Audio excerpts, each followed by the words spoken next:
Street Raccoon, Kayla, Pion, Robbins, Kisley, Barome, and Olivia, Ultraman, Dominic.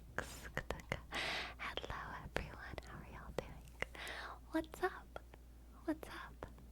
What's up? How is y'all's Mondas? How is y'all's Montag, rather?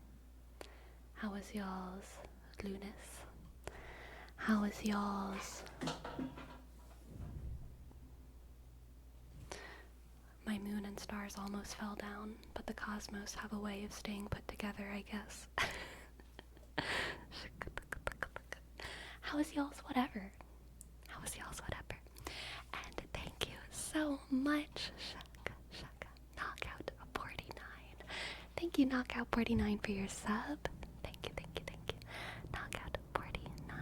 First sub of the night. Knockout. K, click. N, O, C, K, shaka. O, U, click, T, sk, 4, 9. Hello. And Street Raccoon. Street Raccoon. Hello. Thank you so much for your sub as well. Thank you. S, D, Shak, R, E, T, R, A, C, 0, clickety, and thank you so much, Street Raccoon, for your sub. Thank you. My cat calls. She just opened the door. Hello? Do you know that I'm streaming? Is that why you've decided to speak up? Shuka. I'm still working, sadly, but happy to be here. Oh, we're glad to have you, Flex It. We're glad to have you. Shuka. Has Gracie kept wailing to the ether alone? You know, no. She does sometimes. Like, maybe once a day, she'll have, like, one wailing moment. But what she has started doing is she started playing a lot more. She's been very, very playful, which also makes her more vocal, but it's that high-pitched meow, like the one that she just did, that like high-pitched like meow. That's more of like a happy, like, I want attention, I want to play kind of thing. But the low, mournful wails have mostly stopped. But I think she enjoys the space here. She has started to enjoy sprinting from one side of the apartment to the other as fast as she can and running straight into some kind of hiding spot and then being there for like 3 seconds and then running to another hiding spot as fast as she can and like making a lot of, pitter-patter noises on the way. Clumsily sliding across the floor underneath one of the chairs, the way that cats do. She's got the zoomies. Yeah, she does have the zoomies. To be fair, I've been giving her some treats lately, so I think it's just that treat energy. Anytime she sits on one of the perches that I like bought for her, I'll give her a little treat because I want her to enjoy those perches, those little window perches, and I don't want her to be afraid of them. So I think that is maybe giving her a little bit of excess energy. So I may be triggering the zoomies a little bit to myself. Has she learned to climb the capel? She's not learned to climb, but she does scratch on it, so, I'll take my little successes.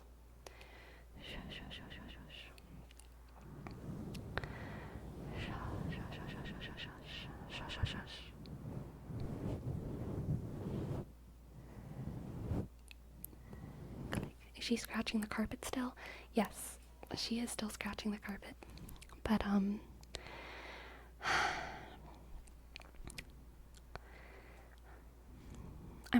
you know what? Maybe y'all can, KFC Serbia. Thank you so much for the moon and stars that you bought me. I need to mount them better. I'm working on it, I promise. I love them so much. They're so pretty, those little moon and stars. But I clearly need to mount them better. Yes, falling star, make a wish. Exactly. What was I saying? Carpet scratching. Yes, I request wisdom from landlords, carpet owners, cat owners. I request your wisdom. So my cat does the thing where she pulls the carpet up, right? She wants to use it like a scratching surface. I know that is bad for the carpet, but I have never actually seen visually anything bad come of it. I think it ruins the space underneath the carpet, right? But it's like invisible to my eyes. I used to live in a place where she did that on the carpets all the time. But I was young at that point. I had just gotten her, so I was like 18 or something, 18 or 19. I think I was 19. I didn't really realize it was a problem, so I just let her scratch on the carpets and I didn't think about it. But I realized that that's like bad for the carpets later because someone told me. But I never actually saw any damage, so I just assumed that the damage was underneath the carpet. But I don't know how to assess the damage that is being done. And I also wonder if it would ever be noticeable. If it's not noticeable, you shouldn't worry about it. Apartments routinely replace carpets. Okay. She is a gentle, like, she's not a very strong cat. She's not super, like, active. So I feel like she does it kind of gently, even though she does do it frequently. But I don't know. I feel conflicted about, like, how much of a problem I should treat it as, you know? If it's not noticeable, you shouldn't worry about it. Yeah, I've never noticed it. I've never noticed it visually. I've never noticed her, like, actually tearing up parts of the carpet anywhere. She just does, like, pull it up a little bit when she sharpens her claws on it.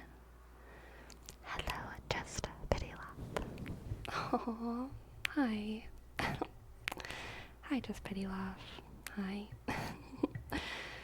Cute that you're here. That's pretty cute.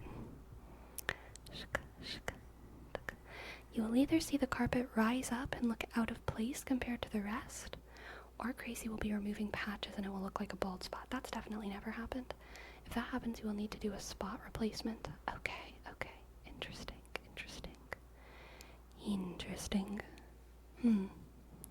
Curious.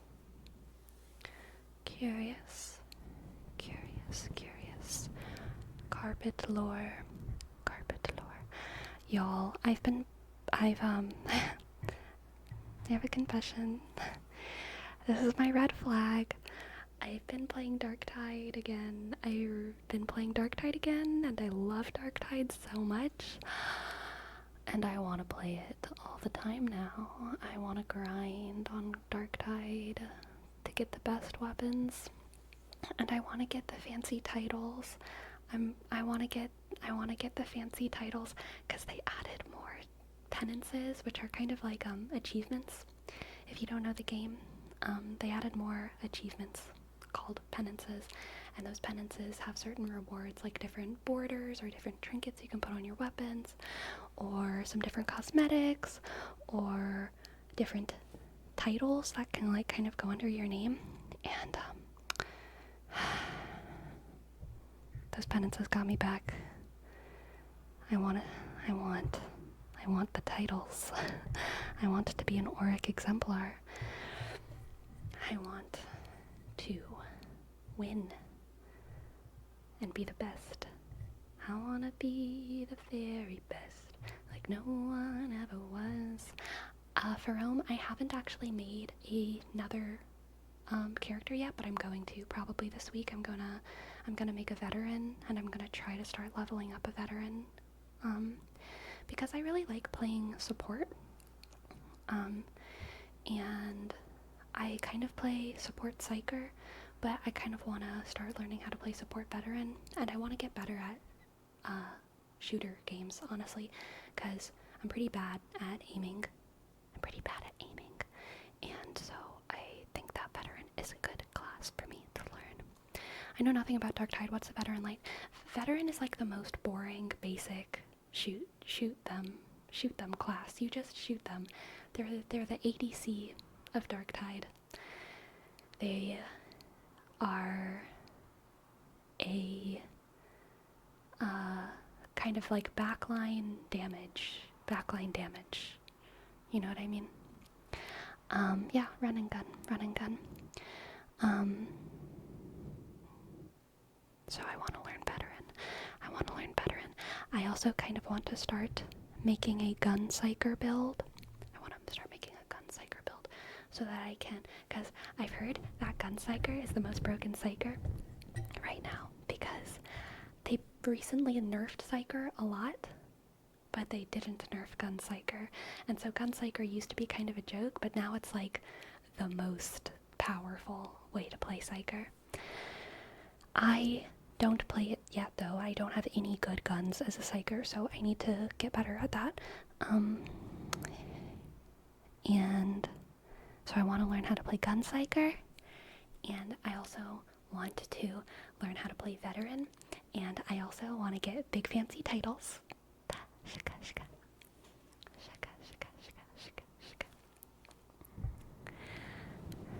Of course you want to play the OP class spec. So, I mean, I usually play support, psyker, staff psyker, staff, bubble psyker. Bubble is like shield. Staff bubble psyker. And whenever I'm playing with a group, I love doing that. But whenever I'm playing by myself and I cannot depend on my teammates, I need to have a build that I can like carry the game on, and I cannot do that with my support psyker build. So that's why I need, okay? It's not a choice. I have to do this. I need to learn how to play gun psyker in Darktide so that I can carry games if I have to. Okay? Hello, Goblin. Bed. Hello, Goblin. Bed. You may like stealth veteran. You stand in the back and shoot everything, and if enemies get close, you pop stealth to reposition and damage boost. Yeah, I've heard that. Kind of interested in that. I'm interested in stealth veteran, and I'm also interested in can't veteran do the holy relic thing as well, or can only zealot do the holy relic thing? But I like that power. Yeah. Sleepy, I got the notification from that the lights from your wish list arrived. Yes, Biosocial, they arrived. And they are beautiful. I just need to properly put them up. Thank you very much, Pyro. What's the holy relic? The holy relic is you hold it, and it looks like a little eye with like a little insignia on it, and it staggers all the enemies around you kind of in waves. All the enemies don't like it because it's too holy for them and they're heretics. I don't think veterans have it. Okay, I think it might be a zealot thing then, but I like that as well. Sleepy, what are you going to do with so many lights? Will you be putting some in the other rooms? I have plans, and they are going to be in this room, mostly. There might be some lights, I guess, that I put in other rooms, but I do... Crazy noises outside. I opened my window again because it's hot, but it's finally starting to cool down a little bit here, so I opened the window out to the outside. But I have plans for this room, and then I also want to use them for my videos. I want to have more options for setups for my videos, so not all of the lights will be like out all the time, but I want to use them strategically as I need them, as I want them. But actually, hopefully tonight after I stream and tomorrow are going to be more kind of setting up construction in my place days. Because, I mean, these stars and this star, they're fine where they are, but they're not really where I want them to be. Because right now I just have them balanced on stuff. They're not hanging, and I would like to have them hanging in a particular way. And so I need to put the hooks on the walls and, do all the things that I want to do.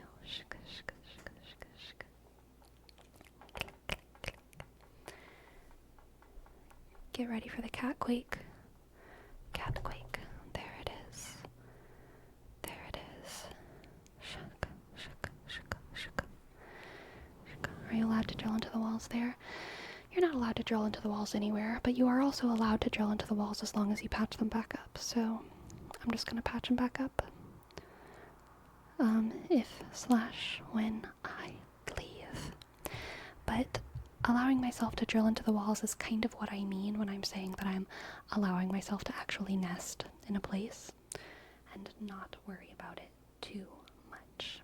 I'm allowing myself to make the space that I want to make, and I will fix it whenever I leave, and it will probably not be for a long time, so it's fine. Dun dun dun dun dun dun dun dun dun dun dun dun. Wait, you're supposed to patch them back up? Yes, flux it. Yes, flux it. Yes, flux it. That's how you get your deposit back. That's how you get your deposit back.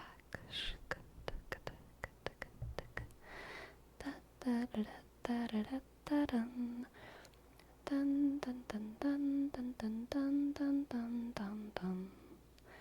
Dun dun dun dun dun dun. Dun dun dun dun dun dun. Shk. Dun. Shk. Ba da bum. Bum ba da bum. Ba da bum. Bum ba da bum. Ba-dum, ba-da-da-dum, dum. Dun, da-da-dum, da-dum. Dun, da-da-dun, da-da-da-da-da. Dun, da-da-dun, dun. Dun, dun, da-dun, dun. Dun, da-dun, da-dun, dun. Dun, dun, da, da, dun, da, da, da. Sleepy regarding today's video. Were you ever the you got games on your phone type of kid? I'm not young enough to be that kind of kid. But no, I wasn't. I didn't ask people for anything when I was a kid. I didn't learn how to ask for things until I was like 20. So, no. Sleepy, there were phones when you were a kid. Now phones with good games. Phones had, like, shitty, weird games.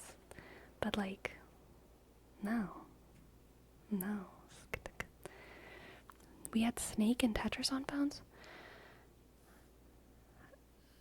I did have Tetris. I don't think I ever had a phone that had Snake on it, like an old flip phone or anything that had Snake on it. Well, I actually never had a flip phone. I had a slide phone, you know, those slidey ones. My first phone was a slidey phone. And I think, if I remember correctly, it was a slide that where the keyboard, you like flipped it. You know what I mean? You like, it was like a normal phone and then you flipped it to the side. The keyboard came up. Type, type, type, type, type, type, type, type, type, type, type, type, type, type, type, type, type. And I do think I had Tetris on that phone. I remember my mom had a phone that had a game where you were like a ball and you had to like jump over spikes and like go through a little obstacle course, and I really liked that game. And I did ask her if I could play that game on her phone sometimes, but it wasn't a frequent occurrence. It was like I specifically remember asking if I could play that game on her phone in airplanes. Like when we were traveling for a long time, I would be like, "Can I play the game on your phone?" But she was the only victim to that question, and it also wasn't very often, because I liked to play. Oh, I liked to play by myself when I was a kid. I liked to play with Barbies and My Little Ponies and Littlest Pet Shops and just other dolls. I liked to, like, just, I don't know, just do stuff by myself when I was a kid. I like to reorganize my colors. And I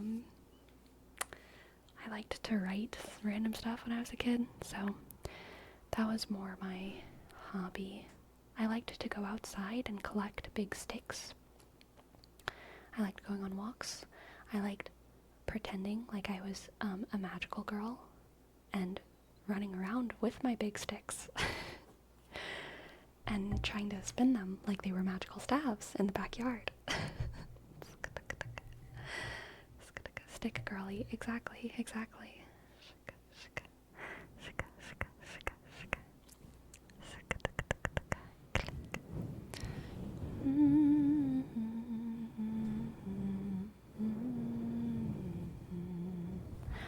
Thank you for your tip, Green Ninja. Thank you so very much. Thank you. I would love to give you a tarot reading. Today, we're using the Fae and the Ferns. The Fae and the Ferns tarot. Because it's been way too long. Way too long.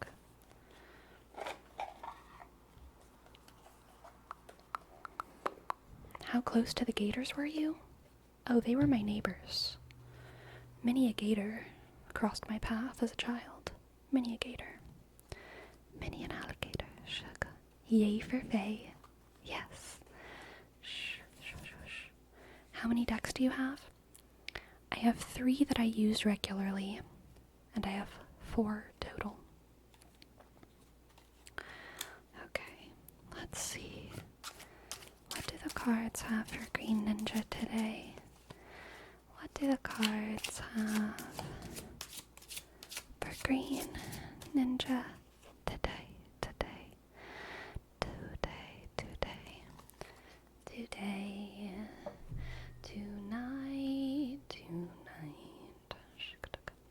Alright, Green Ninja, we have the star,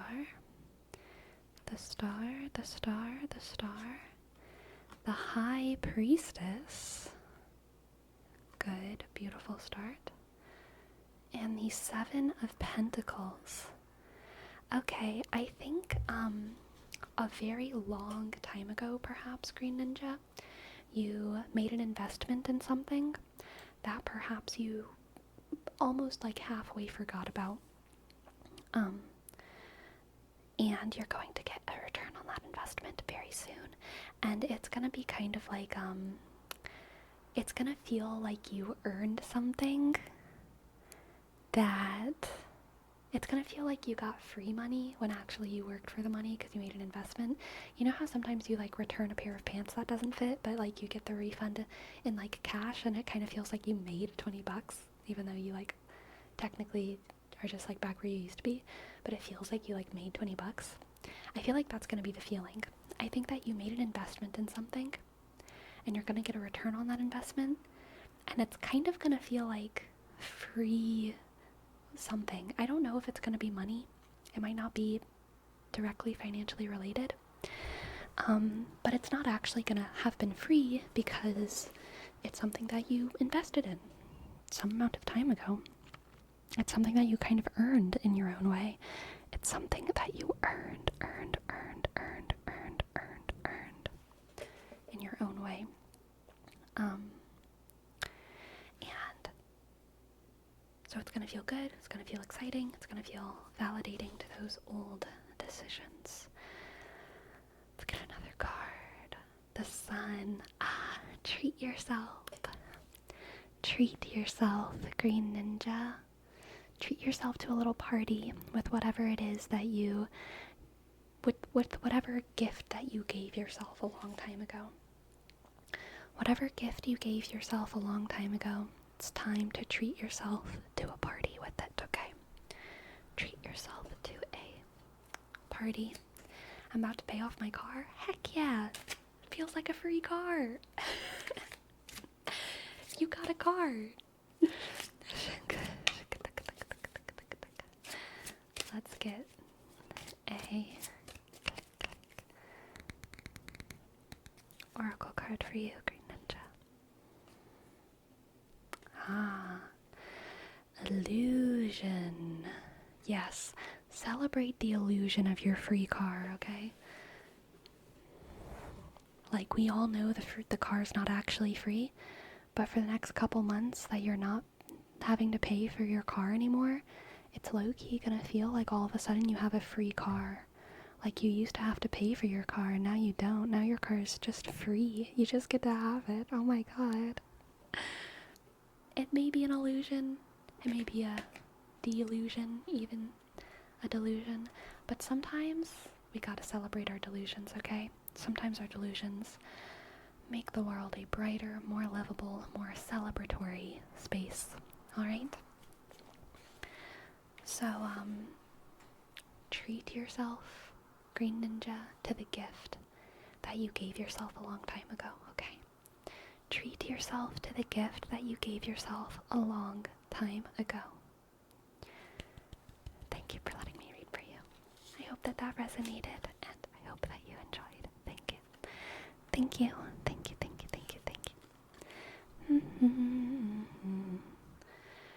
Yeah, shaka, taka. Click, clack, tickety tack. Tick tack, tickety tack. Tick tack, clickety clack, clack. Awesome, thank you so much. You're very welcome. You're very welcome. You're very welcome. Boo-da boo-doo-doo.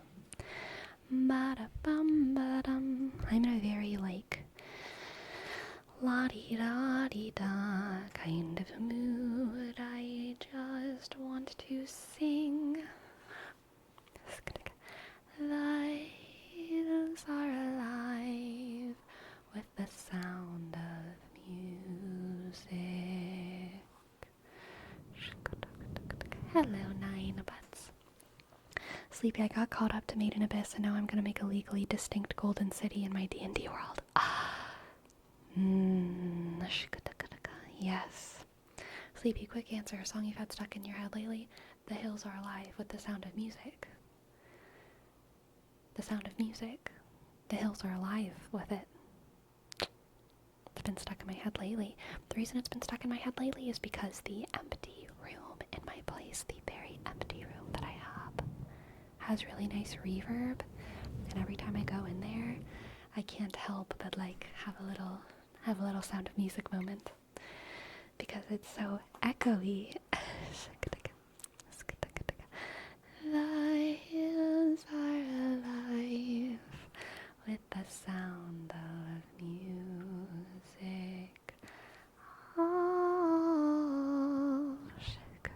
Oh, I can imagine you probably had full musicals by your own already in that room. Oh yes, I have.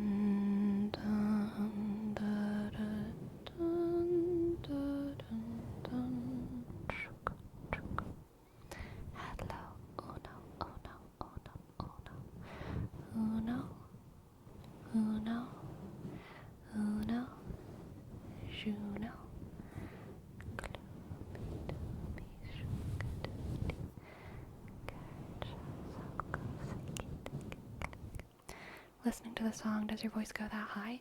If I'm singing at full volume, absolutely. Absolutely my voice goes that high. If I'm singing ASMR, no. But yes. I don't have the same tonal quality as Julie Andrews. I cannot sing like Julie Andrews, but my voice does go that high. Y'all remember that one SpongeBob episode when his brain was on fire in an office? In an office space? That's me after class. I don't know that SpongeBob episode.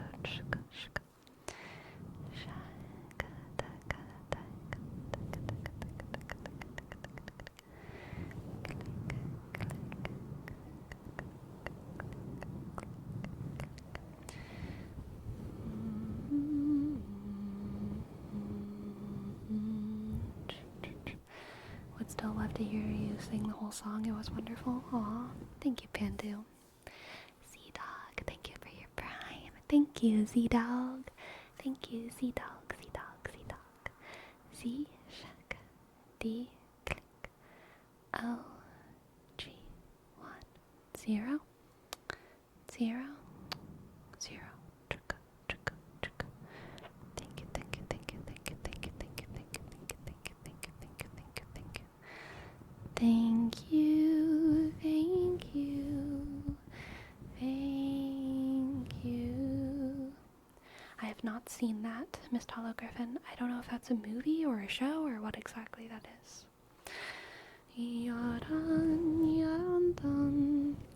My other favorite, I mean, there's so many songs from The Sound of Music that I love. I love that musical. But the other really good one is the one at the end, the nun, the one that the nun sings.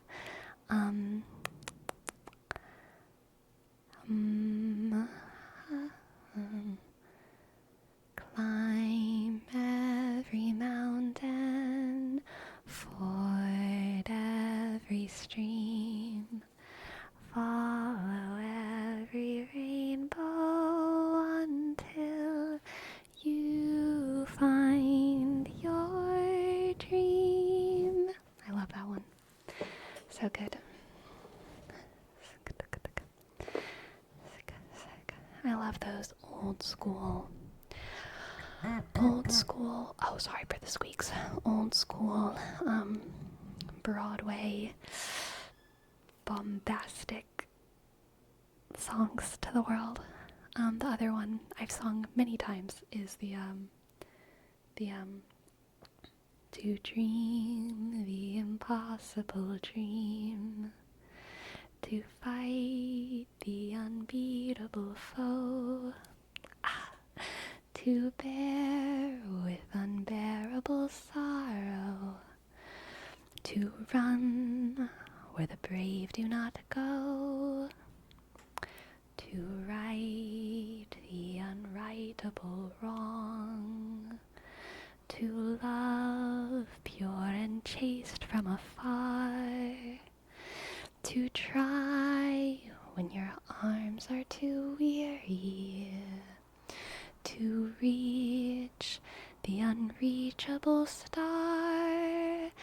This is my quest, to follow that star, no matter how hopeless, no matter how far, to fight for the right without question or pause, to be willing to march into hell for a heavenly cause. And I know if I'll only be true to this glorious quest, that my heart will lie peaceful and calm when I'm laid to my rest, and the world will be better for this. That one man, scorned and covered with scars, still rode with his last ounce of courage to reach the unreachable stars. I love it. That song feels like a prayer to me. Song feels like a prayer. I love it. I love it. I love it. I love it. Properly sung by a true Broadway bass, okay? Properly sung by a true Broadway based. Based? Base. Yes. Irakanji. Thank you. Thank you for your sub. Thank you for your 2 months. I'm glad you like the song. Thank you. I shake. R A K A N D shk J sk I click. Thank you. I remember you also sung Memories of Mother a few times. It was so well done. Oh yes, absolutely. I never know if I'm gonna still have it memorized, but I do think I will. Fylg mín rödd ever lýsir natt. Hann þarf þín styrk, þú þarft hjarta hans fljótt. Líf nú pagleimt, ekkert fjera mun bætt. Fylg mín í leit og fylg mín í ást. That's a good one. Fylg mín í leit, fylg mín í rödd, ever lýsir natt. Hann þarf þín styrk, þú þarft hjarta hans fljótt. Líf nú pagleimt, ekkert fjera mun bætt. Fylg mér í leit og fylg mín í ást. Good one. The lyrics come to my mind whenever I start singing a song. Don't even have to think about them. Does the same happen to you? Depends on the song.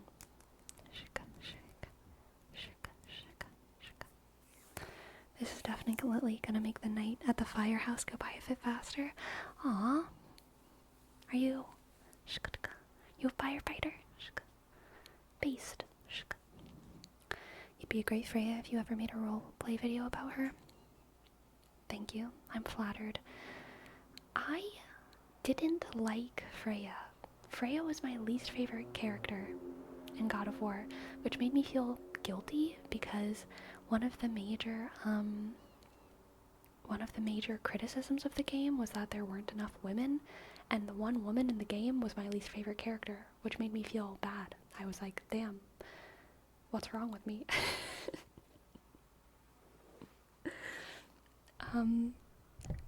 But I felt like she was underdeveloped. I felt like her character transition from being an ally to kind of an enemy didn't make sense. I felt like she was a badly written woman.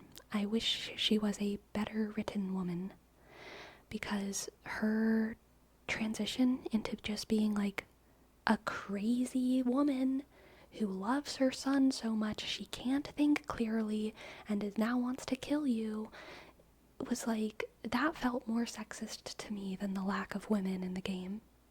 You know, like, a lack of women I don't always take issue with, because there are spaces, and there are stories that aren't about women, but a badly written woman can almost be like more problematic in my head, I guess. That's kind of how I felt. The Danny transition? Yeah, kind of. Totally.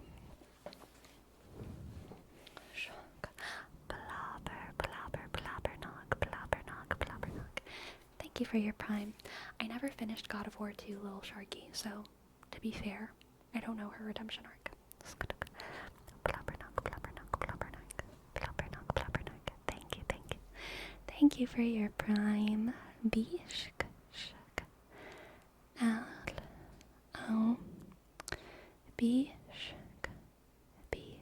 Isk. R. N. O. Shk. G. Thank you.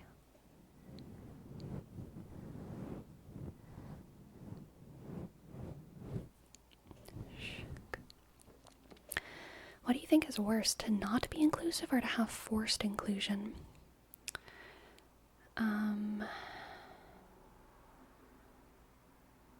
Worse for what? Worse for who? Worse for me? Like worse for the world? Worse for the artist? Worse for the company? All of those have different answers. Yeah. In general, like in movies, games, etc., it's still like worse for who? Worse for who? For the artist making the thing, forced inclusion is probably worse. For society at large, probably no inclusion is worse. But a completely non-inclusive story is actually very, very, very, very rare. Specific types of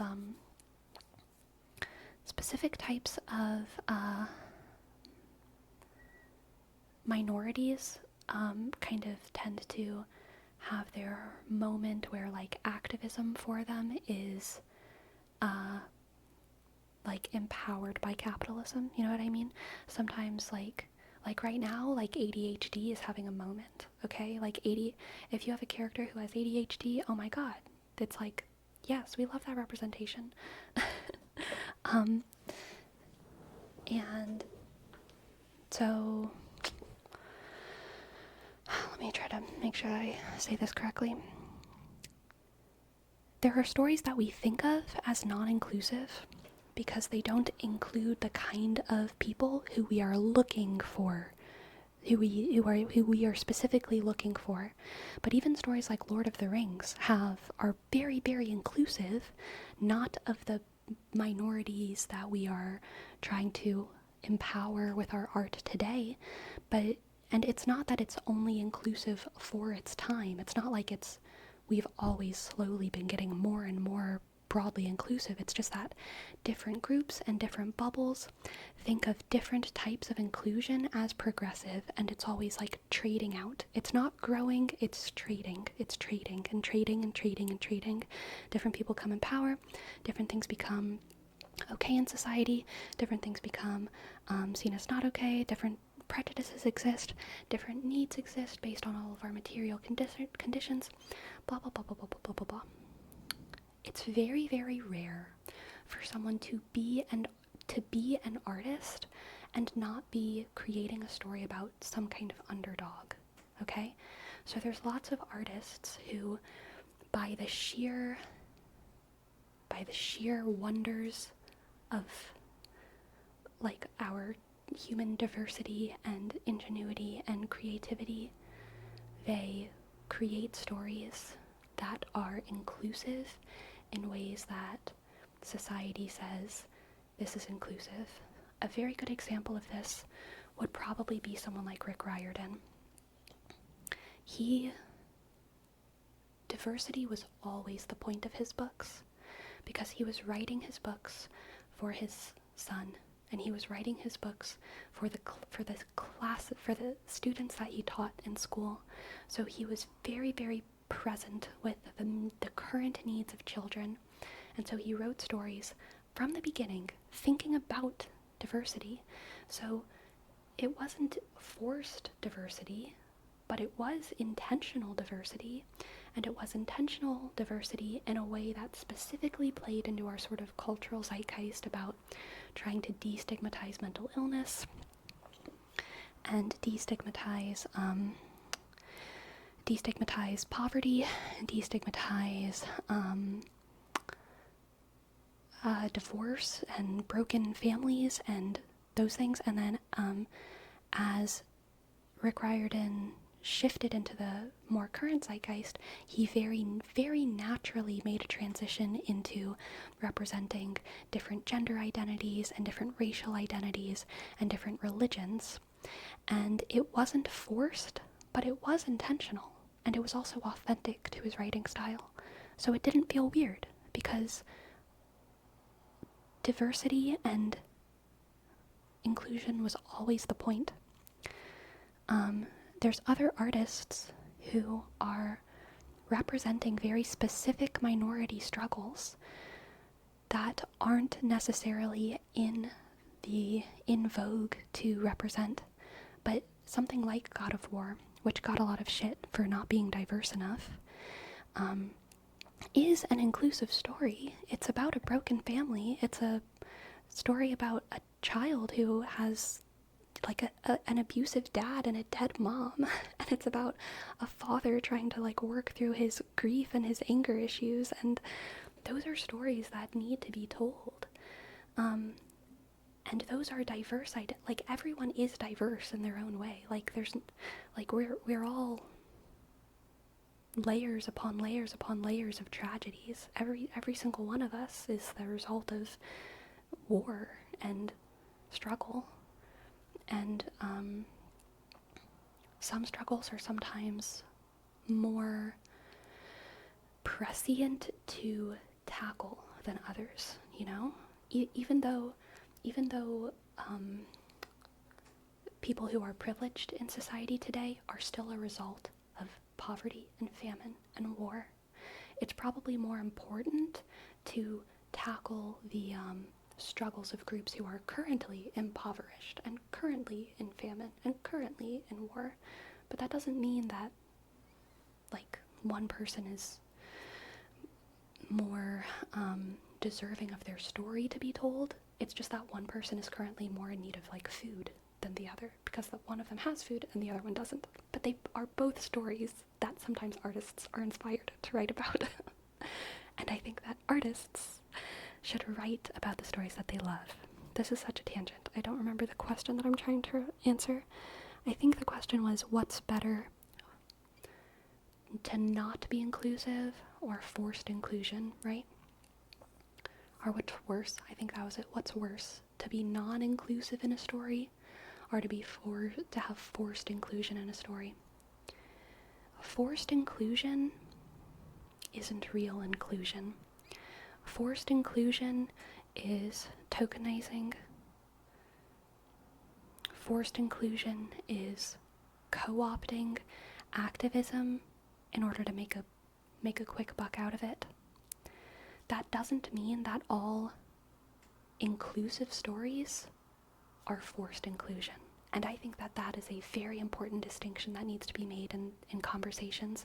A lot of times people look at games studios or authors and they see that they're making these incredibly diverse, inclusive stories, and they say that's forced inclusion. And it's like, literally not. It's created by artists who care about those issues and want to talk about those issues and are inspired by stories of their peers. And so they want to write stories about, you know, interesting ethnic minorities and overlapping intersectional identities. And it's not forced. It's because those stories are interesting. And sometimes a very similar story can be told that is forced. That is forced inclusion. And it's inauthentic. And it's really hard to tell the difference between them. And there's no clear way. I don't think I could maybe if I thought for like a year about it, I could. But certainly I can't give you a checklist right now of like how to tell if this is forced inclusion or if this is someone who wrote a story because inclusion was always the point. I don't think I could come up with a checklist. I like to think that I can tell by the vibe, but like if I'm being honest, I'm probably wrong sometimes. And I think that even though forced inclusion can speak badly about the interests of the creator. I don't always think that forced inclusion has a bad effect on society. I think sometimes forced inclusion can benefit people who are desperate to have their stories told. You know what I mean? And so sometimes forced inclusion, even if it is a function of greed and capitalism, sometimes it can have a very good effect on society and on the world. And I think sometimes stories that we consider non-inclusive,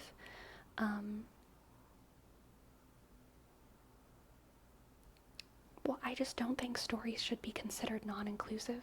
Like, it doesn't even make sense to me. Because everyone's an individual and everyone has a story and everyone goes through things. I think you can argue that a story is non-inclusive to specific people. You can say God of War isn't inclusive for women, and that's true. God of War is not inclusive for women. But that doesn't mean it's bad, because who is it inclusive for? Men and boys, and also, women. We live in a world with men and boys, and it's good to have empathy and understand their stories. And I don't think a story needs to be about you for you to grow in wisdom and experiencing it. That's the point of diversity and inclusion, right? Is for us to grow and empathize with people who aren't like us. I also think, as I said before, there's a lot of benefit to seeing a story told about you whenever you're underrepresented, especially when it's a story well told with love. Okay, I think that's the whole tangent.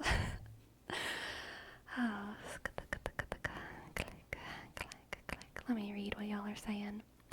Gary's 124. Thank you for your prime. Thank you for your prime. Gary's.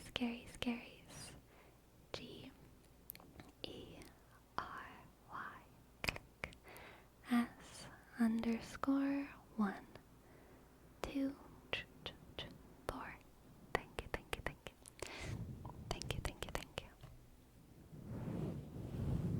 Alright. Forced inclusion feels like you make your little brother play the game while his controller isn't even connected and you're pretending that he's playing, if that makes sense. Very good analogy, Lil Sharky. I like that. One of the unfortunate part about lone writers is that they can't always respectfully include groups that they don't understand properly, right? A writer who has not experienced or understand ADHD can't properly portray a character with ADHD. Exactly. Write what you know. I kind of lean to the idea that if you're going to plan inclusion, to make characters that fit those profiles instead of forcing them into existing characters, because I usually end up wrong. I mean, different writers have different processes, so I think that can be true sometimes. But I probably wouldn't generalize about it. Tyler, the creator, explained it a lot better than I did, but he hated how the music awards gave off an off-brand hip-hop category for black artists to make them feel better about winning their category just so the award doesn't include them with the white artists. Interesting. I feel like I would need to know more about that situation to comment on it. But interesting. I really do feel like sometimes writers screw it up because they either don't have first-hand experience or they haven't done their research. Oh yeah, plenty of dumb writers and creators, yes. I mean, I thought Freya's whole thing was she got told prophecies about her son dying, and she was that desperate to defy fate that she protected her son in the only way she knew how, which ultimately pushed him away and led to the path of him dying. To me, her story was one that was similar to Kratos, consumed by revenge against the person who killed their child. It's just, she decides to be better and realizes that Odin orchestrated the whole damn thing, hence why she becomes an ally. Gotcha.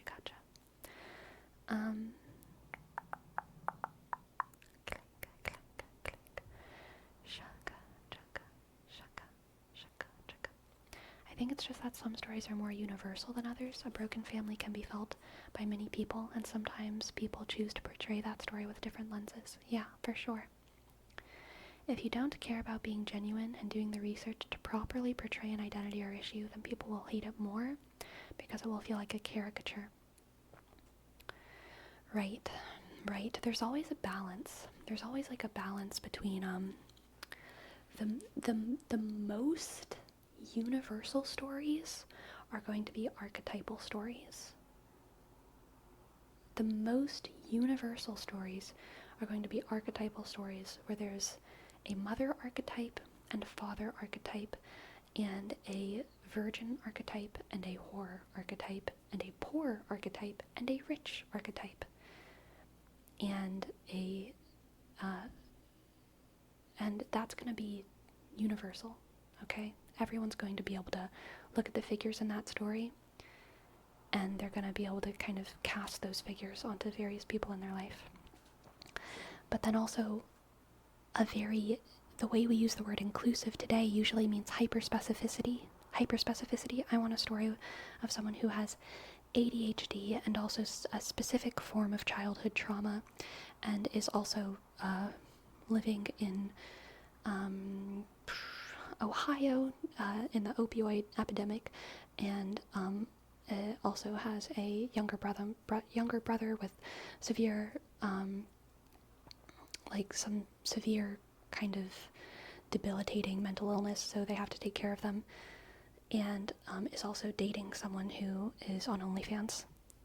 Okay, that's a hyper-specific story.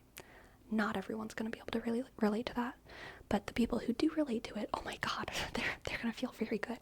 They're going to see that story and they're going to be like, god damn, it feels good that someone else understands, and that maybe by watching this, more people will understand my life.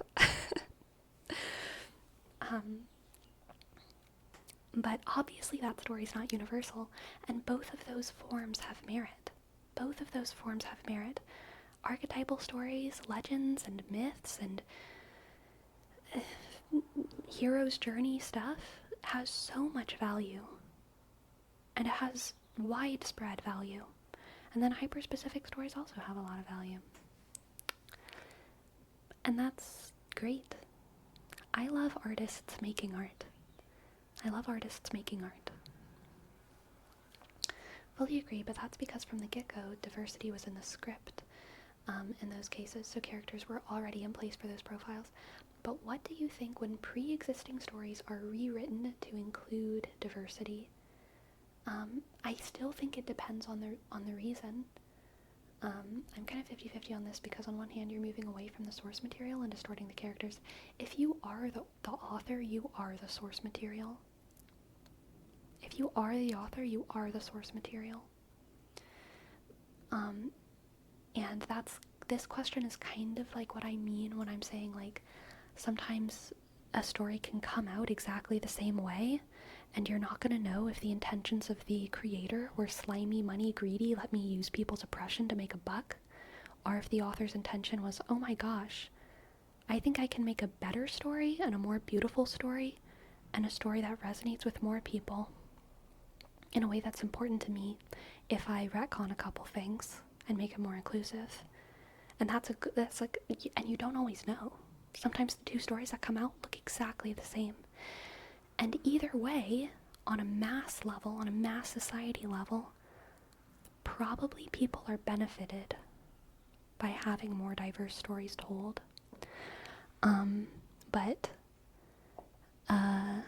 Yeah, it almost certainly sometimes happens for slimy, greedy reasons, and that is the function of living in a fallen world. The function of living in a fallen world. Yeah. If you're the kind of person who believes that no matter how bad an artist is behind the scenes, you should still listen to the music, then you should also be the kind of person who believes that even if an artist, even if you're not sure if they're including what they're including in a story for money or because they actually care, you should enjoy the story. You know what I mean? If you're not going to care about the intentions of the artist, then it should go both ways. Whether the artist is secretly good, or the artist is secretly bad, or the artist is secretly a murderer, or if the artist is secretly just a greedy money hoarder, or like whatever, you know? Shoes, ooh, thank you for your sub. Thank you, Shoes. Shoes. Thank you, Shoes.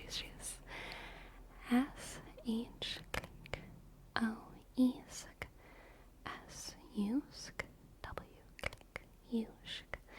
Thank you. Thank you, thank you, thank you. Thank you. Thank you. Hi, Sleepy and Chat. I hope you're all doing well. Hello, Kaylee. Hope you're doing well as well.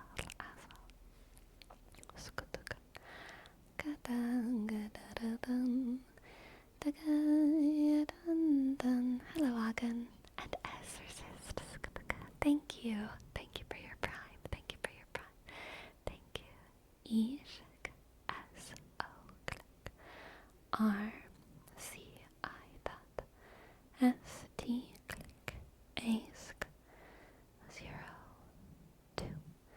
Thank you. Thank you. Thank you. Thank you. Thank you. Thank you. Intent matters a lot. There are a lot of stories and legends that have been rewritten. Think of the story of Achilles. Song of Achilles changed a lot, and it made it great because of all the changes. Yes, absolutely. Absolutely. The idea that a story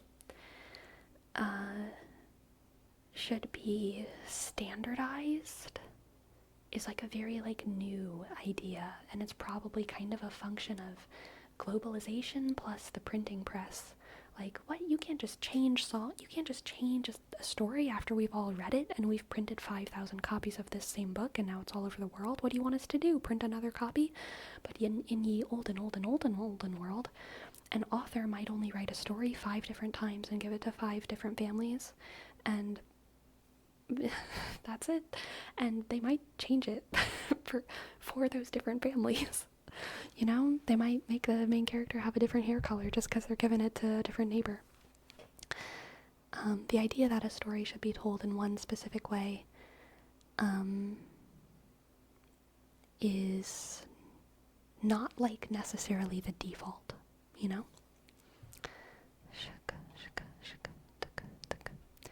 Immensely generic of me to say evokes emotion, but with God of War, the loss of family is generic but can connect heavily with people regardless of the characters being father and son as they handle grief and loss. Absolutely. I think God of War is a very good archetypal story that, yeah, I mean, it's a story that I think it's useful for all of us to be able to empathize with, and that often, I mean, all of us probably at some point in our lives will deal with a feeling of brokenness in our family, and sometimes we'll deal with that feeling whenever we're very young, sometimes it'll be when in the middle of our lives, and sometimes it'll be when we're old. I've met too many people about the must separate the art from the artist. I can't be that way. If the artist revealed to be a terrible person, I choose to remove their work from my support. I truly feel conflicted a lot on separating the art from the artist. I truly feel conflicted about it, because on one hand, I think that the only people who, let me think, I hold everyone to a certain moral standard that I think is pretty high, actually, but the only people who I hold to a higher moral standard are like religious superiors in various religions and maybe politicians. I don't hold artists to a higher moral standard than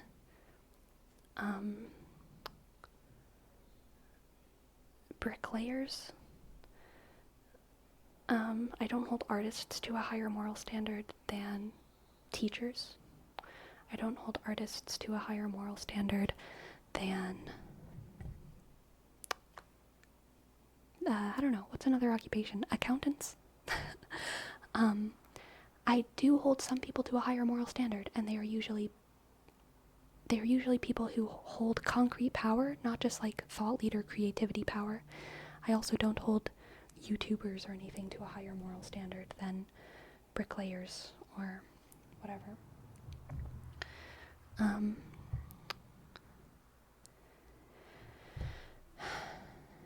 And I think that's because of their intentions with their platform.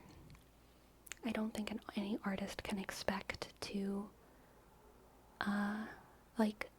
have a massive platform, whereas if you like are trying to become a politician, that's always the goal. So you're always cognizant of your power and influence from the point that you start your journey. But a lot of artists don't get big platforms until fairly late in their career, and they're kind of like chaotic and like dumb and not really trained to have like a massive platform and stuff. And so I don't hold artists to a higher moral standard. If an artist is a horrible person who goes below the base moral standard, then yeah, I don't like supporting their work.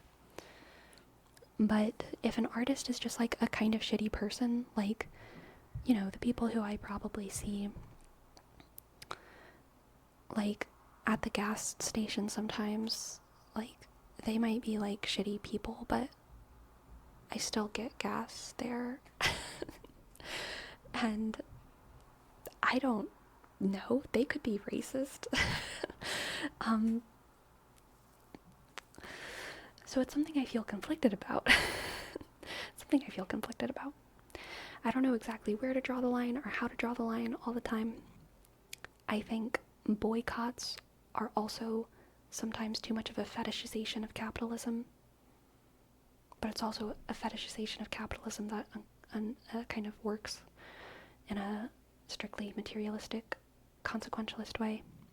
So I understand it, but I'm frustrated by thinking that boycotts can solve problems.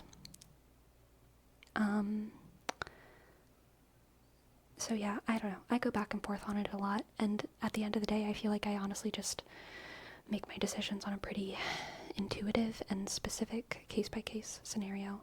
I don't have a very clear principle for myself about like when I should support an artist or boycott them in regard, I should say, to their problematic behavior. I will say that like I feel lucky that usually I just don't enjoy the work of problematic people, except for like the dead ones, you know what I mean? Like there's a lot of like very old artists and scientists and writers and philosophers who are like totally fucked up, but I still enjoy their work. But when it comes to like present day authors and stuff, I feel like there's not a lot whose work I enjoy that are super problematic. I'm trying to think of any, honestly. And I mean, I'm also sure that if I talked about my favorite, like, people might say that Brandon Sanderson is super problematic because he's a Mormon, and he certainly doesn't, what's the word? He is Mormon.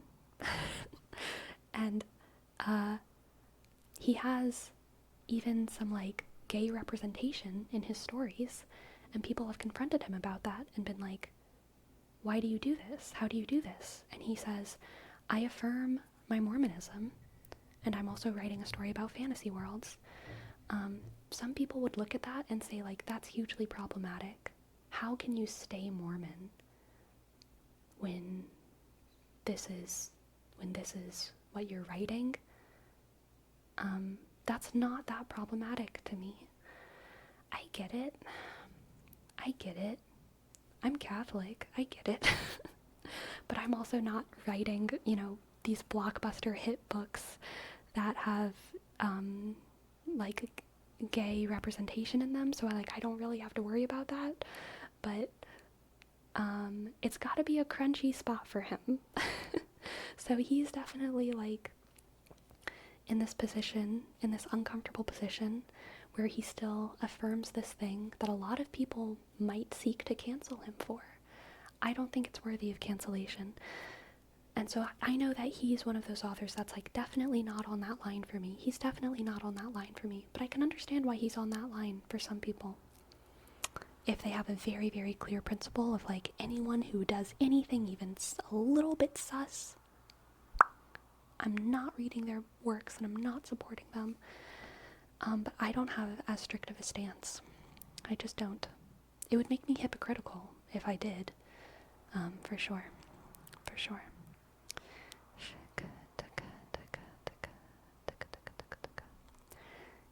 I look at it like this. If I can enjoy the art without directly supporting the artist, that's one thing. But with some artists, the only way I can enjoy their art is by directly supporting them, and I ain't about that. Yeah. I usually try to separate the art and the artist, but I honestly find it so incredibly hard to enjoy someone's videos, for example, if I found out they were a horrible person. I think I'm kind of in the same boat, Gisley. I think I'm kind of in the same boat as that. I don't really have a principle about it, like a hard principle, but I kind of just start feeling icky. Like, it's hard for me to enjoy the thing if I know that the person behind it was shitty.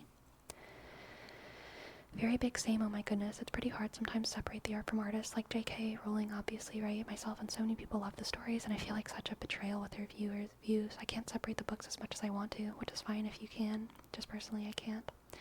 Yeah, everyone's got to make personal decisions there. Hello, BS Rick Grimes. Hello, thank you. Ultimately, you have to work with the system at large to decide how you engage with the art and the artist. Yeah. Context is pretty important when making those decisions, so that's absolutely understandable. Thank you. Just pity laugh. I feel like I've always just gotta laugh at your silly little comments that you say in chat. Just pity laugh. Well, there is a difference between shitty and morally reprehensible. Like, it's shitty not to tip waitstaff, but it's morally reprehensible to openly support homophobia. Like, hate is probably the line I draw. Hate. I think that's probably fair, Flex it all. Yeah, I think different people define hate differently, though, or they, like, detect hate differently. But I think I agree with you. Yeah. I know some nice Mormons. Me too. I love Mormons. I love Mormons. I love Mormonism. Every church has its shit, though. But Mormonism has some genuinely, like, kind of commendable organizational structures. Like, Salt Lake City is, like, very nice. But also, like, at what cost? But you can't deny, like, it is a very nice city. Mormons get almost free tuition if they go to, what's that college? Whatever it is in Utah. And a lot of that is because they tithe so much, their families tithe so much. So, like, Mormons, even though they're a relatively, like, new church, they have, some people suspect that the Mormon church has more, like, actual, like, liquid cash than the Catholic church. Could be one of the richest churches in the world, richest groups in the world, which, like, wealth is definitely not a sign of, like, morality, but it does seem like the Mormon church does actually use its funds to directly support its communities in a lot of ways that other churches don't do. So, like, I can admire that. There's something there that's, like, working. There's a lot of things that, like, aren't working and that aren't good. But I can totally understand why people, like, grow up Mormon and love their faith and love their community. I can understand. I can totally understand. I feel like it's difficult to separate art from the artist because the art is informed by the artist, right? It's an expression of at least part of their beliefs and values. Yeah, totally.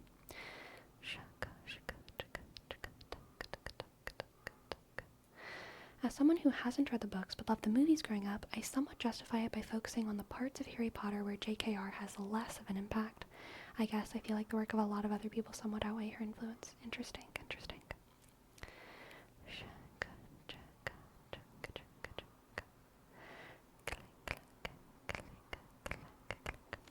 I watched a really good Peter Santanella video on him interviewing a young Mormon man. Interesting. The issue with boycotts is that sometimes it's misdirected. To put an example, last week during Eurovision, I just heard this story from one of my British friends earlier today, but I would love to read it again. I heard some of the Eurovision drama. Crazy. I didn't watch any of it.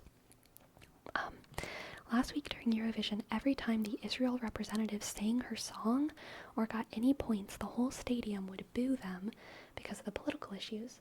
But I kind of felt bad for them because that girl probably had nothing to do with it and was just there to sing, but had to deal with everyone hating on them.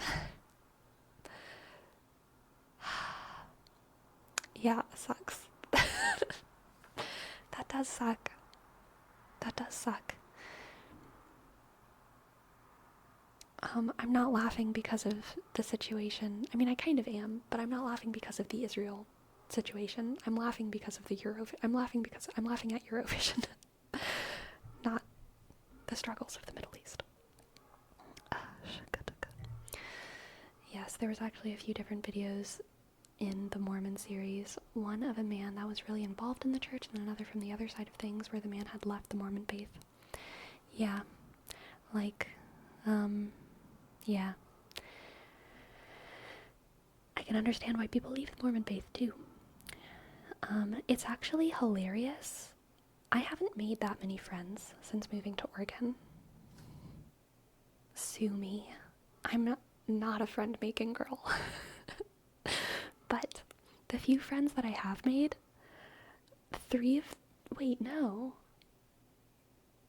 four of them are like ex-Utah, ex-Mormons. Not all of them are in my life anymore. Some of them were like, friends I met along the way and left behind. But, yeah, four of them were like ex-Utah, ex-Mormons. Hilarious how many ex-Utah, ex-Mormons moved to like Portland or like Oregon, and it's extremely liberating for them because they didn't fit in growing up and they didn't belong in that community and they didn't want to take part in that kind of world. And I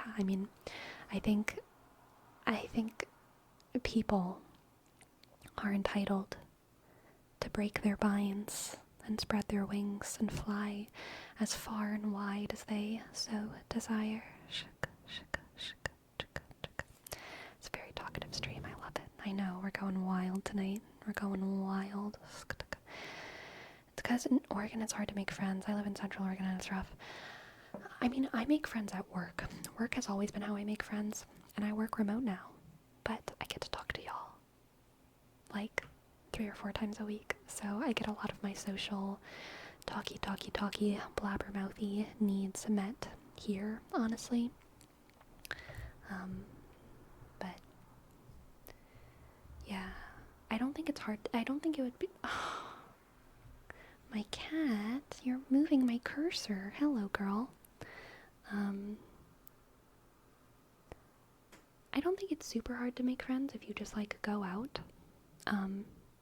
But I'm not really a going out kind of person. Let's all move to Utah and convert it to a Twitch watching community. Okay, sounds good. Sounds good. Click. Salt Lake, a city, the most perfect place on earth, where the flies don't bite your eyes out, and human life has worth. This isn't a dream of fairy tales, it's as real as it can be. A land where evil doesn't exist. Salt Lake City. And I'll bet the people are open-minded and don't care who you've been. And all I hope is that when I find it, I'm able to fit in. Can I fit in? Salt Lake City, a land of hope and joy. And if I want to get there, I just have to follow that white boy. Doot doot doot doot.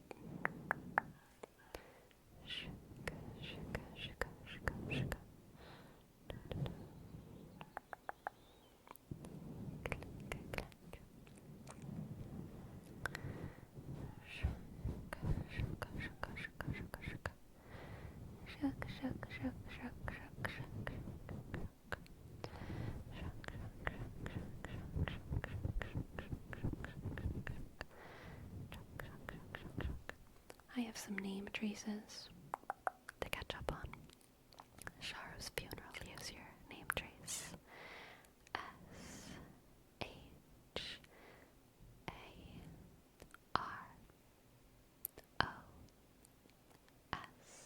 Click. F-sh-k. N-E. Click. R-sk-k-k-k. A-k-sh-k-k. L-s-k-k-k. And a word wrap for Gekumeshk. Gekume, Gekume, Gekume, Gekume. Gekume, Gekume, Gekume. Gekume, Gekume, Shaka. Shaka, Shaka. Shaka, Shaka, Taka, Taka. Gekume, Gekume, Gekume, Gekume, Gekume, Gekume. Gekume, Gekume, Gekume, Gekume, Gekume. Gekume, Gekume, Gekume. Gekume, Gekume. Don't you ever just want to boop the nose?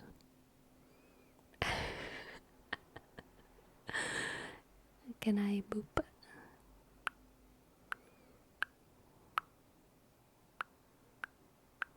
She does not care at all. She's just letting me boop her nose. Why are you letting me do this? Alright, and a name trace for Pyrosocial. Pyrosocial. Pyrosocial. P-Y-R-S-O-C-I-A-L-1.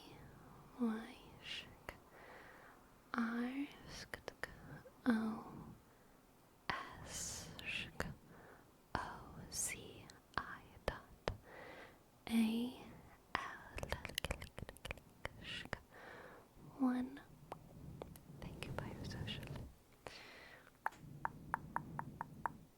Boop. Boop. Shush, shush, shush. Shush, shush, shush. Fun fact. Gekume is the name of an ex-Tunisian child and is a word scramble from their favorite Kingdom Hearts character.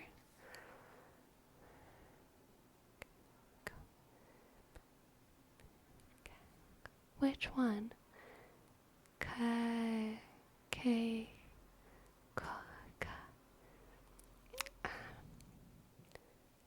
I don't know. I don't know anything. Fun fact, I don't know anything.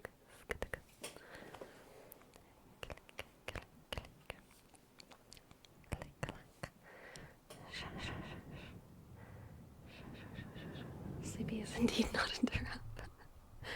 I've seen the name before, I just don't know how to say it. Sleepy, would you ever name a child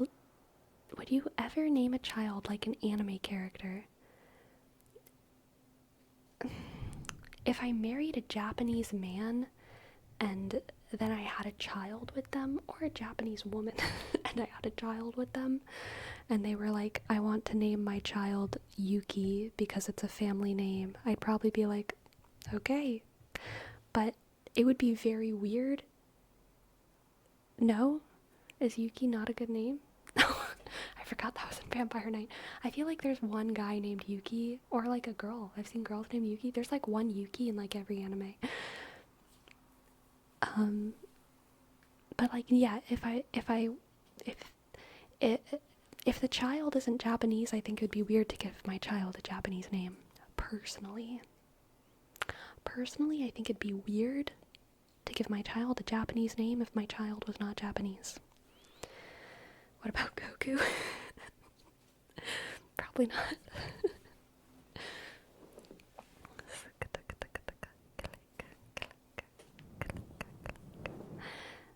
I'll name my child Sigbar. Oh my god. Please.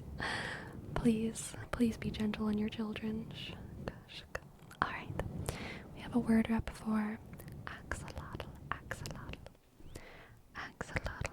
Axolotl. Axolotl. Axolotl. Axolotl. Axolotl. Axolotl. Axolotl. Axolotl. Axolotl.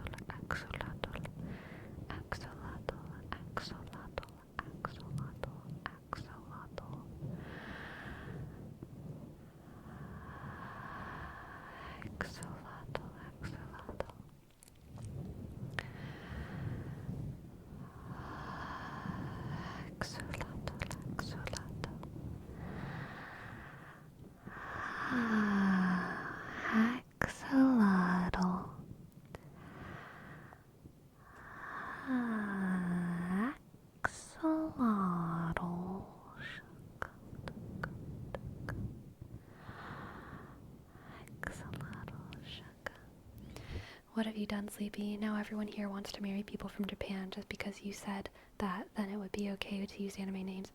Everyone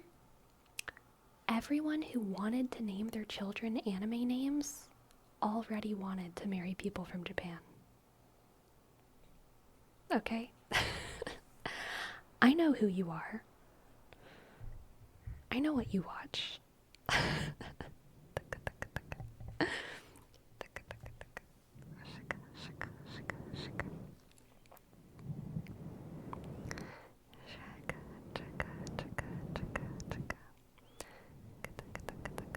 Exactly. Already weebs.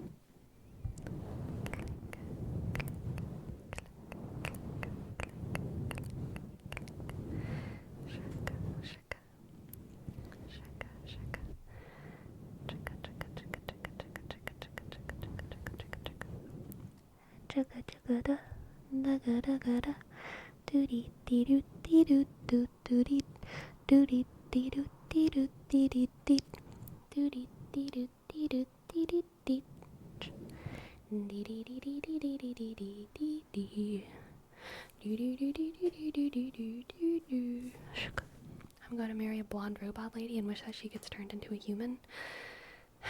Sounds like a strat, Noggin. Sounds like a strat. Sounds like a strat. Sounds like a strat. Strat. Strat. Strat. Strat. Strat. Strat. Strat. Baby shark. Doo-doo-doo. Sleepy, can I name my kid Sora Riku Zero? I'm not gonna give anyone personal feedback on what to name their kids. I wash my hands of this madness. Just like Pilate in the crucifixion. Shk. Shk. Shk. Shk. Shk. Shk. Shk. Shk. I've always thought that Andrea would be a nice name for a boy. Andrea or Andrea. That's one of those names. It's one of those names that can be both. Andrea, Andrea, Andrea, Andrea. I like Andrea. I like Andre as well. It's a nice name. But would for sure be controversial over here. Why would it be controversial? Any names you like you think would have the same issue? Look up old Puritan names. I think they're hilarious. This does not answer your question, Jerome.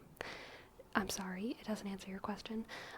But I think one of my favorite, naming cultures is, the old traditional Puritan names in America.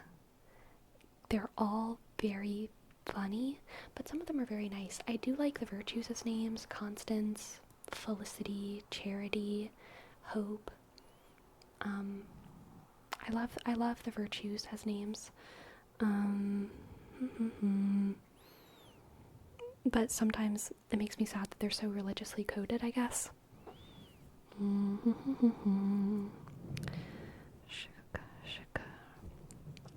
Yeah.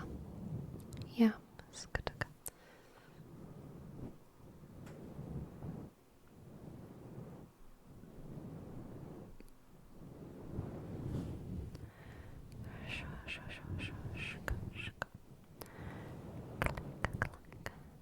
Click, click. Hello, Hyun. Hello, Hyun. Hello, Hyun. The classic first name, second name, middle name, surname structure. Yep, classic. I think Welsh names are beautiful. I might be biased since I have one, though. Perhaps. My cat is stressing me out. She's still sitting on my desk in a way that I simply can't condone. I'm sorry, girl. You gotta move.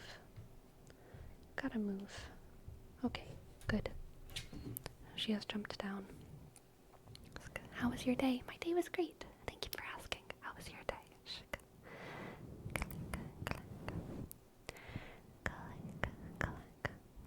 Do you ever think of names that would pair nicely with last names? Would hope pair nicely with your last name? Everything pairs nicely with my last name. I'm not gonna say my last name, but I do like my last name. I think it's very pairable.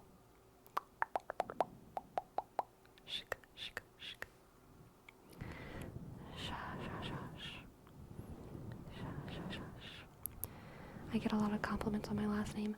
I do too, especially in Oregon, but also in Louisiana I got compliments on it. People have told me that it sounds like my name is like a fake name before. Like I've gone into theater auditions and they're like, is this like a stage name? And I'm like, no, it's my name.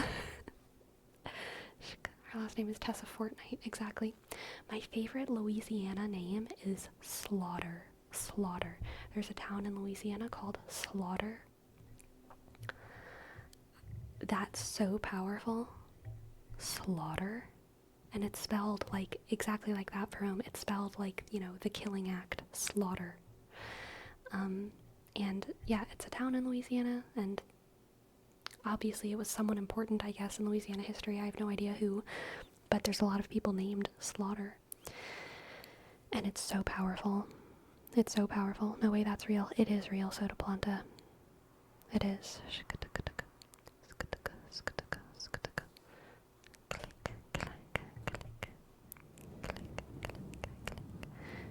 Welcome to Slaughter. Must be a scary sign.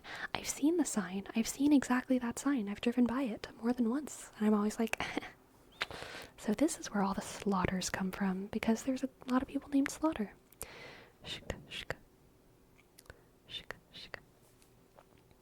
There's an old British firm called Slaughter in May. Nice.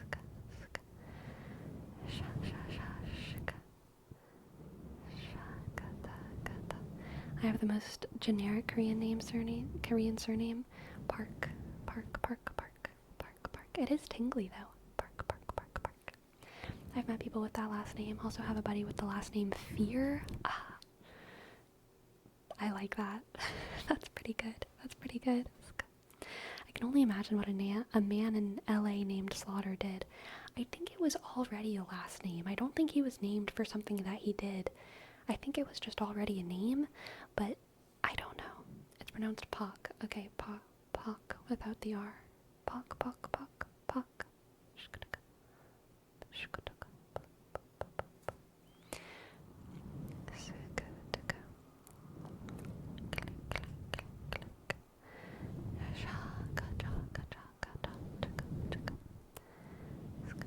Sleepy, I feel like I've asked before, but do you name your car? I do not. What about the really long T named city in New Zealand? I don't know what you're talking about. Actually, the only thing that Slaughter is known for in recent history is an absolutely insane, horrible story. Trigger warning, abuse, like child abuse, true terrible story about to come out of my mouth. The only thing I know in recent history that happened in Slaughter, LA, was there was this news story about like this kid who I think had this little girl, and I think she had autism for like her whole life, and she had it pretty rough, but she was also like functioning. She like went to school and she was doing stuff, and I think she was on, this story is kind of old, so I hope my details are correct, but I might miss some of them. I think she was on track to go to college after graduation, but after graduation no one in the town saw her anymore. Everyone assumed she had gone to college. No one saw her though. And many years passed. I think she was 18 or 19 when she graduated. And it wasn't until I think she was 26 that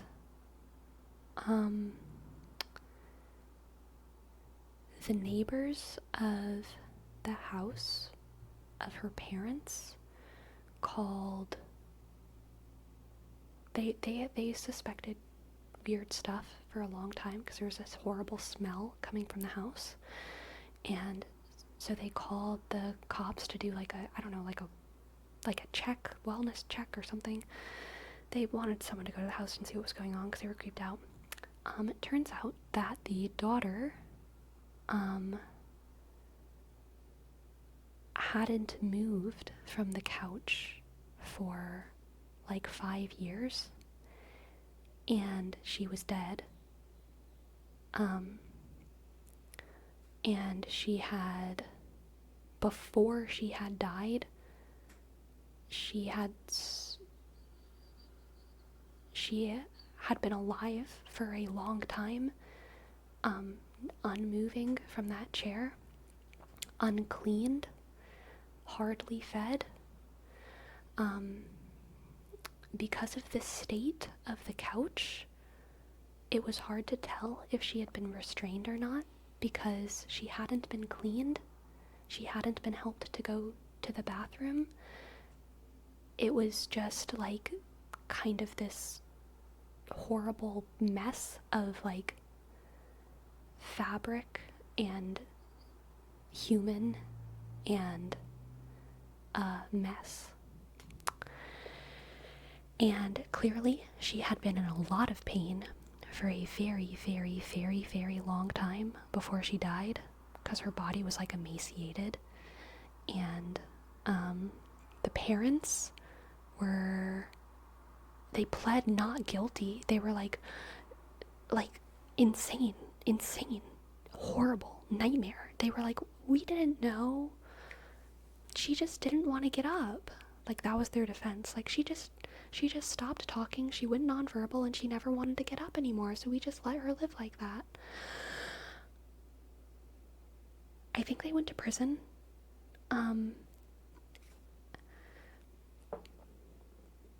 But it's one of those stories that like we will never, at least we will never, how on earth do you empathize?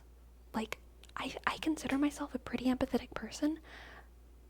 I cannot fathom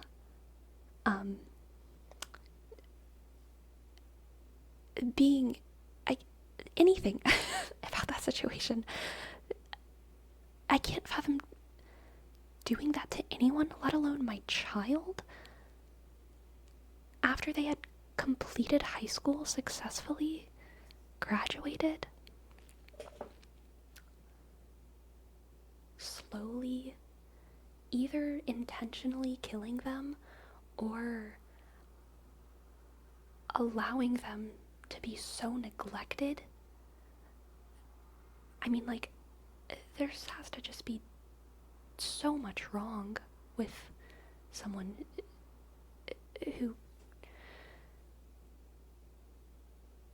who can live with their daughter, like, dying on their couch for 5 years and just watching and letting it happen and letting them, like, shit on themselves and letting them not eat food and not drink water, except for, I don't know, I mean, she was alive for a long time, so they must have been feeding her a little bit.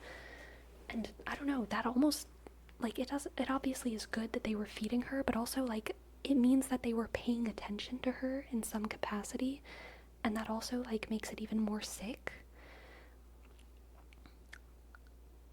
because they were giving her enough to live, and not helping her, not taking her to the doctor, not helping her walk, not cleaning her. Like, I can't imagine. I cannot understand what goes through the minds of two parents who do that to their daughter. Like, it's just, I can't understand it. I can't understand it. Weird fact, if you sit next to something touching it for long enough, your skin can start to grow onto it. It's mad creepy. Yeah. Some people shouldn't be parents. Someone like that shouldn't be much more than just a parent. But yes, I agree. As of a month or so ago, 4 WWL reports The parents have been sentenced to 20 years. Interesting. Good. I'm glad they are sentenced to something. It's so terrible. It's even worse than murder. Murder is one event, but that's 365 days at least of purposefully doing this. Yeah. My aunt's ex-boyfriend shook my little cousin. She was in the hospital for a year and didn't get to meet the rest of her family until she got out. Aw. Yeah. I can't imagine too much to process to think how that happened. I know, same Ducat. It's like, it feels like a horror story. Like, it feels like something that doesn't happen in real life.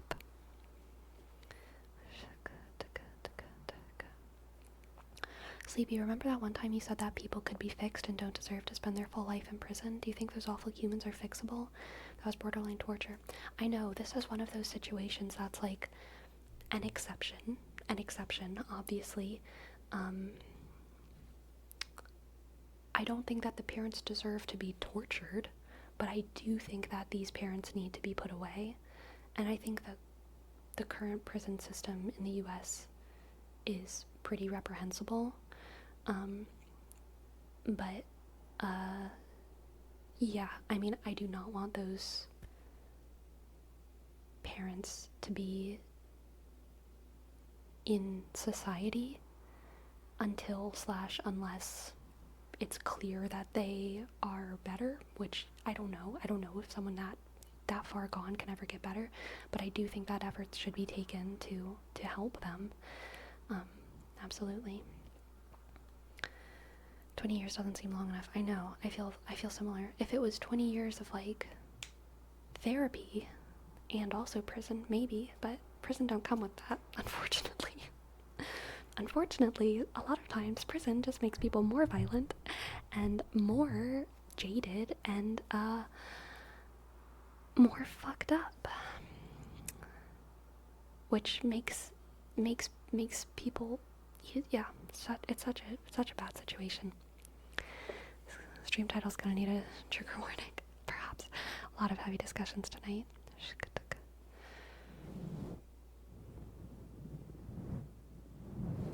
Borderline, yeah, I agree. Flex it all definitely qualifies as torture. I don't understand how someone can treat their own flesh and blood like that. I know. I couldn't treat a stranger like that. I couldn't treat my worst enemy like that. If my worst enemy, if Coney was my worst enemy, Coney was sitting on my couch and rotting, I couldn't do that. I could not do that to Coney. I couldn't do it. I couldn't do that to the shittiest of the shittiest person. Imagine doing that to my child. Like, blows my mind. Just blows my mind.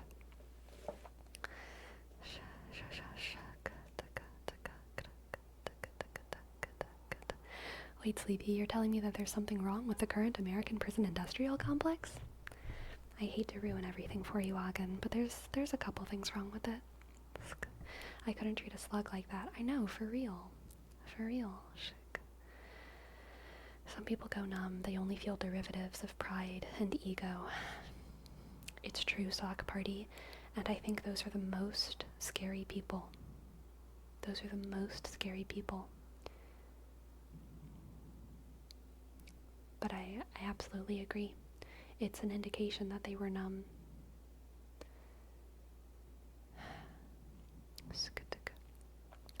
Did you know the US holds about 20% of prisoners in the world? I believe it. Next, you should look up the prison population of Louisiana specifically. I'm pretty sure Louisiana has like a higher prison population than, I think it has over 100,000 prisoners in Louisiana. And I don't think that's including people who are detained in ICE facilities, which, if I remember correctly, Texas and Louisiana have the most people detained in ICE facilities as well. Texas, Louisiana, Mississippi prisons are Like, yeah, my heart just squeezes whenever I think about how many people are not given normal lives who deserve them. Yes, there are people in prison who should be in prison, but there are so many people in prison who should not be in prison, and it just makes my heart hurt. Do you think that's because the cops are too good, or because people are not on their best behavior over there? It's not even about the cops. It's about judges. The cop issue is definitely an issue, but when it comes to putting people in prison, I mean, I think that's mostly an issue of judges and sentencing.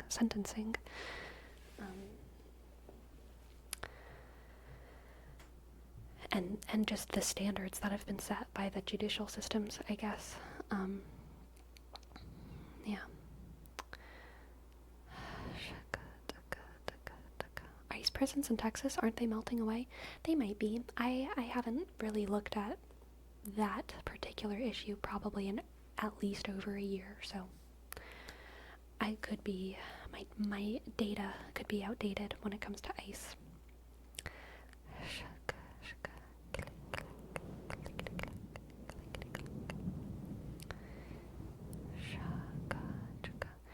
Oh, I didn't even know that, JJ Swift. Oh my god, the rage inside my soul. If judges send people to for-profit prisons, they get cutbacks?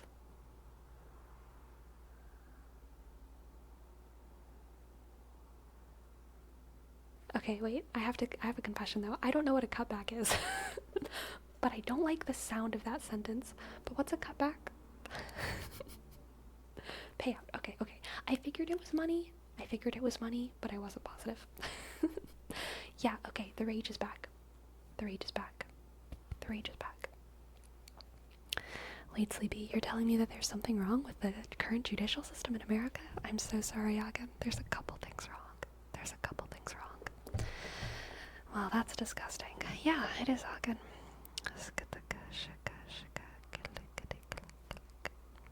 He means kickback. Okay, kickback. Gotcha. Sounds like a stipend?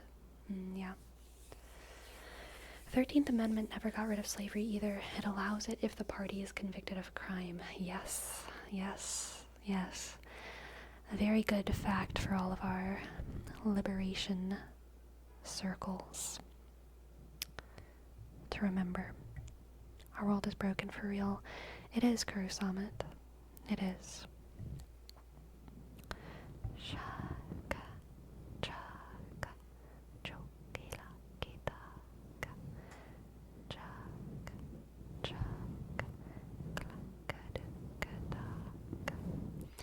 Judges get paid salary and on commission, as it turns out. That's so weird. I feel like that's weird. 13 on Netflix was really good. I don't think I ever watched that.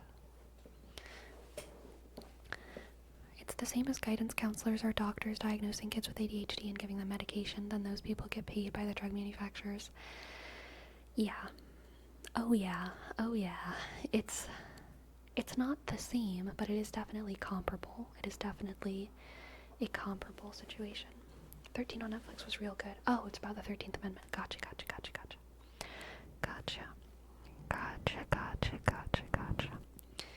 Yeah.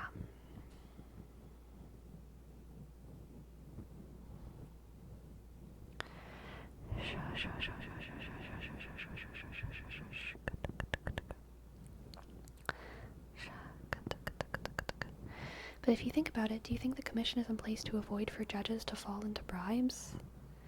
I think if we are worried about our judges falling for bribes, then we shouldn't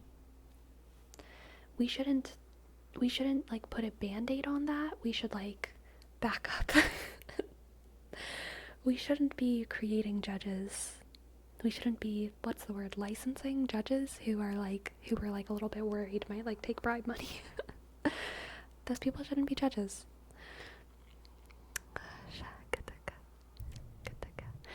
a word wrap for Goomba, Goomba, Goomba, Goomba, Goomba, Goomba, Goomba. Goomba, Goomba, Goomba, Goomba. Goomba, Goomba, Goomba. Goomba, Goomba, Goomba.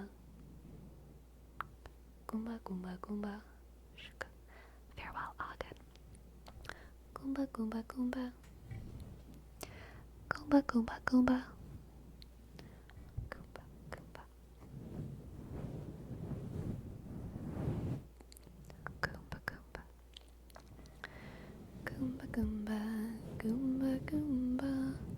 But the system is already messed up, so that sounds like an easy solution to avoid having to try fixing it all together. Yeah, I mean, I agree with that. But that doesn't mean that I condone it, you know? Like I think it's still bad. Even if that is the reason. It's just slavery 2.0, especially on the southern prisons. Absolutely, T-Shawn. Absolutely. Oh, God.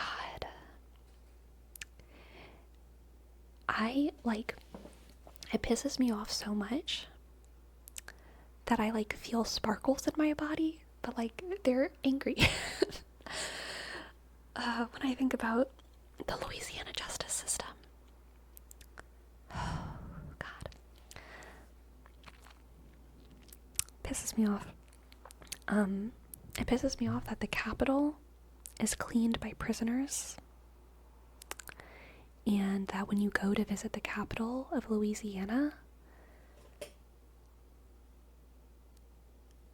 you're surrounded by people of color who are cleaning the Capitol. Oh, it pisses me off. Oh, it pisses me off. It's shitty. It's shitty.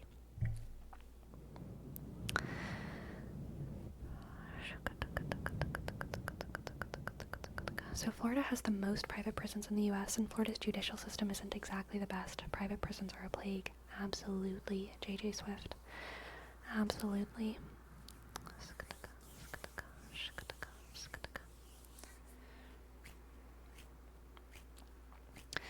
Oh, the system is fucked. The only way I see to repair it is to tear it down and start again, but that's way too much work, and folks aren't willing to put in.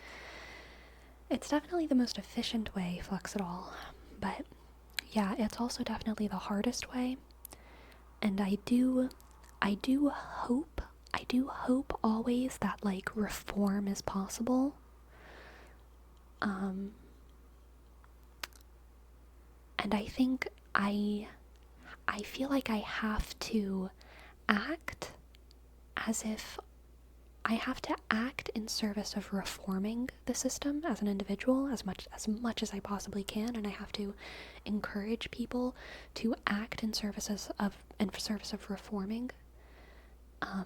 Unfortunately, reformation is a less efficient way of solving problems, but I think advocating for societal collapse is probably a bad thing to do, even if it's technically the most efficient way to all of a sudden make a better society. I don't think in real life it's the way to reduce suffering. I think that destruction I think that destroying society could cause a lot of harm to a lot of well-meaning and well-intentioned and good individuals. It's kind of sometimes the best way to fix your game save file is to just cut your ties and start over, but that doesn't work in real life, because in real life everyone is real and everyone's pain is real, and burning everything down has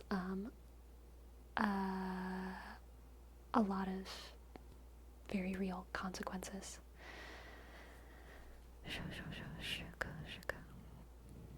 Did you see this thing with the secret prison grave in Mississippi? I did not. Louisiana has 0 private prisons, so that's a W. You know what? That is a W. Didn't know about that. Did not know about that. That's actually very good. I'm so happy about that. Good job, Louisiana. I bought a tarot deck. Oh my gosh, hiding. Welcome in, welcome in. Welcome in. Welcome in. A pure democracy would be the solution. Oh, a pure democracy would be the solution. Create TikTok-like forums where people set up litigation and jurisdiction. And when you vote in a law or a conviction, the vote turns into actual money. In fact, it's the only way to create new money. I don't think I comprehend that sock party. I feel like I would need to read that with my real thinking cap on and not my streaming brain on. I do not comprehend, but thank you for your contribution. What about Oregon? I don't know, Gisley. Good question. Which is why solutions can never really be implemented. It's the most efficient and thorough solution, but it just isn't feasible. Yeah. Texas out here straight tripping. Totally, CEO. A graveyard was discovered behind the Mississippi prison. Oh, this is gonna make me sad. With 215 inmates' bodies in unnamed numbered graves. Their families didn't even know the people were dead.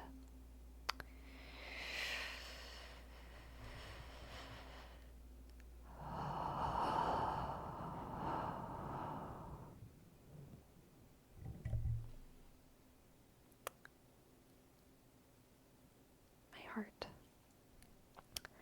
That is horrible. That's horrible. I once spoke about this topic with people in politics, and the real issue is that changes like that are huge and take such a long time, and for that to work, it would require the same party leaders to stay in power for 3 to 4 cycles, because otherwise one that comes after you will get rid of what you've done and do nothing. Yeah. It's definitely a major part of the issue for sure.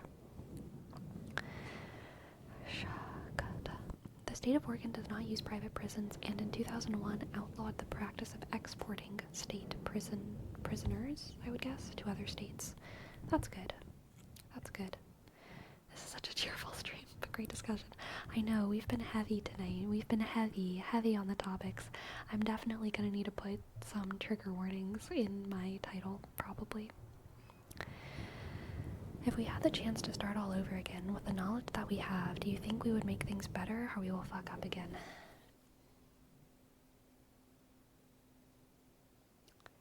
I feel like the we is too ambiguous, Jose.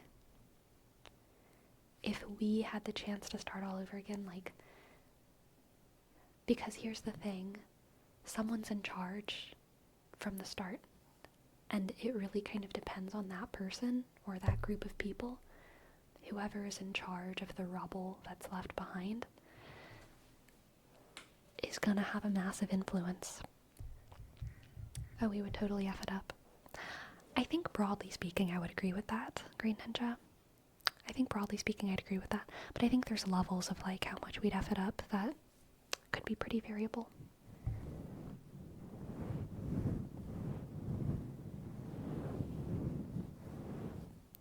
Shook. Absolute power corrupts absolutely, as they say. Yes, flex it all. Yes. Shook. You know, heavy but really interesting. I think interesting. And insightful to share our opinions on these kinds of topics. It's enjoyable to have a space in which we can do this. Yeah, I think so too. It's cathartic. It's cathartic in a way. It's cathartic to sometimes talk about the elephant in the room. The elephant in the room being the society that we live in and how fucked up it is. There is so much joy to be had on this earth and with one another, and I love being joyful with all of you for all of the reasons that we are often joyful and grateful. But, you know, goddamn does it feel good sometimes to be like, yeah, but things are still fucked. Not as a way to take away from our joy, but as a way to just like feel the comfort of being honest. I find so much comfort in honesty, and I think that no matter how bad things are, we all still are entitled to smiling and laughing. whenever funny things happen. No matter how bad the world is, it's still okay to laugh at the clouds that, I don't know, look like boobs or something. And no one can take that away from us.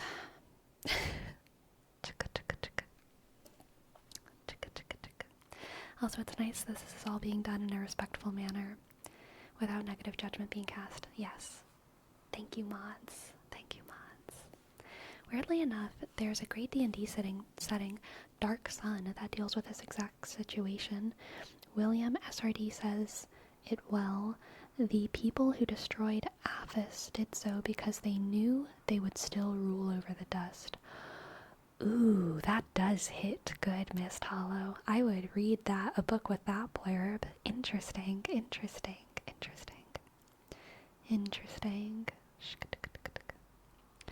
The bad is not there to be ignored, but to be reflected upon. Yeah, and to be tackled in the capacity that we can, practically, you know?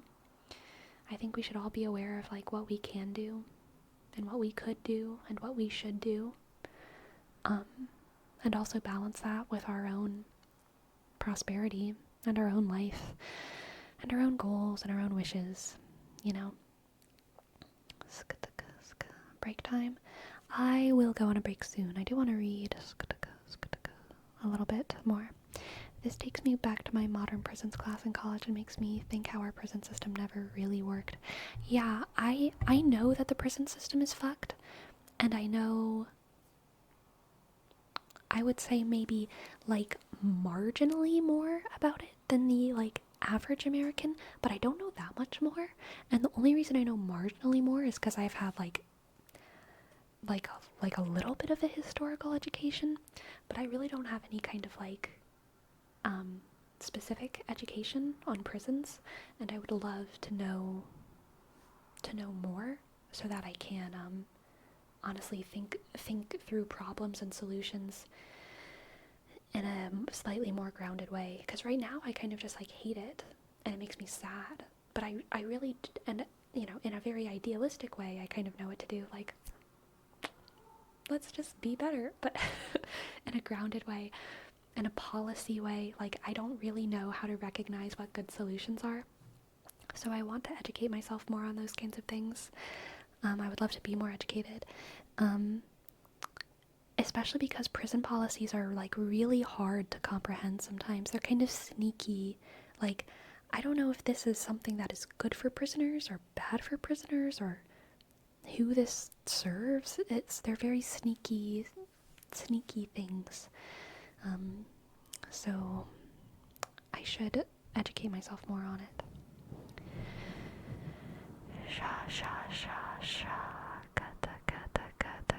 Yeah, we don't have to let it consume us either. Absolutely. TLDR is that the God Kings caused the catastrophic global climate change because they looted the planet Athos for all its magic. Very interesting. We also have a name trace for It's Just Monty. I click T sk S J sk U sk S T click M sk sk 0 and click T sk Y sk click sk. And for Silverino, we have a word wrap for waffle stomp, wobble stomp, wobble stomp, wobble stomp, waffle stomp, wobble stomp, wobble stomp, wobble stomp, waffle stomp. And yeah, flex it all. I think that's super valid. My only goals these days are I just want to do my creative hobbies and be content in my own small little bubble. I've been through enough once in a lifetime events and I'm just tired. I think that's an extremely valid place to be. I don't think all of us are obligated to be activists. Certainly not for our entire lives. I don't think that is... No, I don't think that we are all called to do that. And I think that some people are called to it to more of a capacity than others. And I think it's very good to know yourself and to know that the way for you to serve the world is to be happy yourself and that just by your light shining brightly,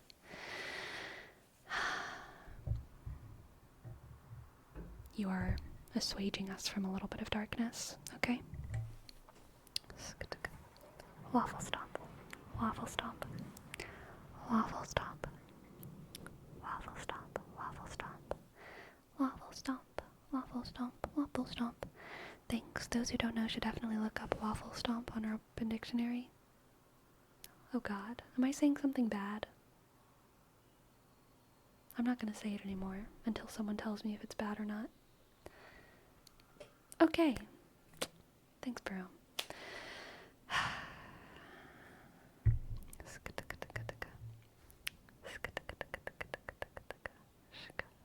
Sorry.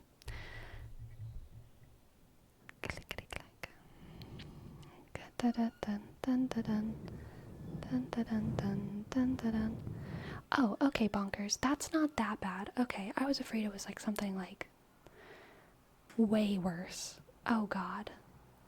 That's okay. I'm not gonna say it anymore. But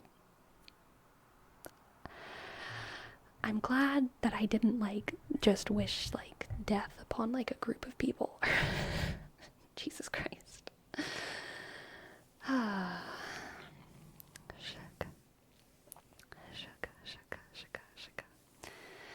Now, not to say I don't care, but the energy required to do something about it is just no longer my capabilities as I approach my 30s. Yeah, totally valid. Totally valid. Yes, with that, it is break time. It is break time. It is break time. Thank you. Thank you for these tingles. I will be back in 5 minutes. 5 minutes, 5 minutes. For even more.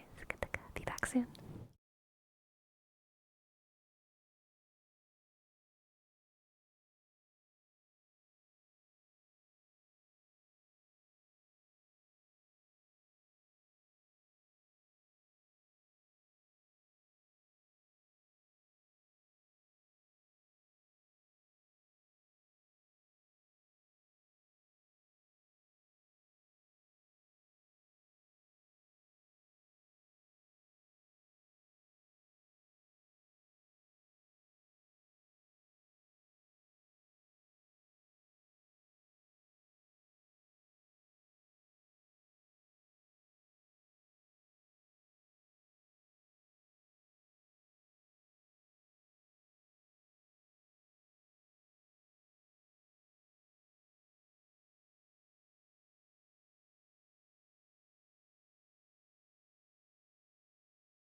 Hello, hello. Hello, hello. Hello, hello. Hello, CEO Soda Planta Jose Green Ninja Shuck. Shuck. Did you get some water? I did. I did get some water. Shuck.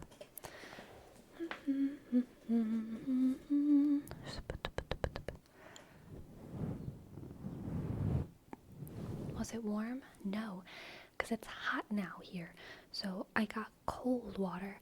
But what I need to do is get ice cubes. Shaka. I need to get some ice soon. I need to get a little ice tray. I don't have an ice tray yet. But I do have an ice tray. I just accidentally left it at my old place. So I need to go to my old place, which I'm on the lease for it for like a couple more days. And I just left my ice trays in the freezer. So I need to go back and get my ice trays out the freezer.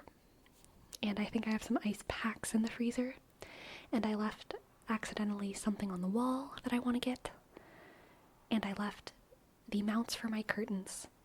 Little things that I forgot that I need to go back and get. Get the candles too.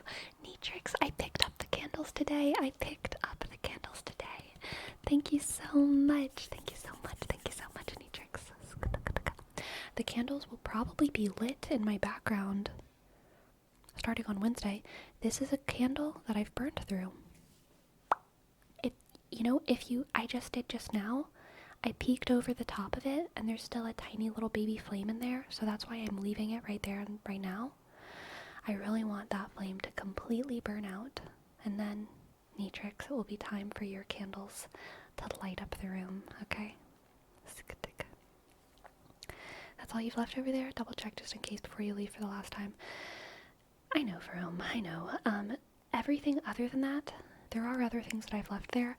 Everything other than that, I'm throwing in the dumpster. I'm done with it. Trash time. Trash time for whatever is left. I left some shoes in a closet that I never wear.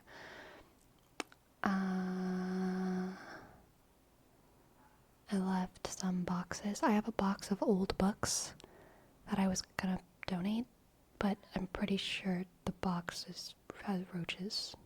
It's a cardboard box. So I think the books have roaches in that box. So I'm going to take the entire box and unfortunately throw it in the dumpster, which is very sad. I know, it's a tragedy, but also like no one needs roach books. No one needs that. That can go in the trash. Do you still make candles? I do not, Jose. I do have all of the supplies, so I could start again. And honestly, now would be the time for me to start again, because I finally have a space where I have a big enough kitchen. Because making candles is pretty messy, and it kind of requires, like, there's a lot of, like, moving parts. The reason I haven't been making candles is because I've had very, very little counter space in my previous places, but I could probably start again now if I wanted.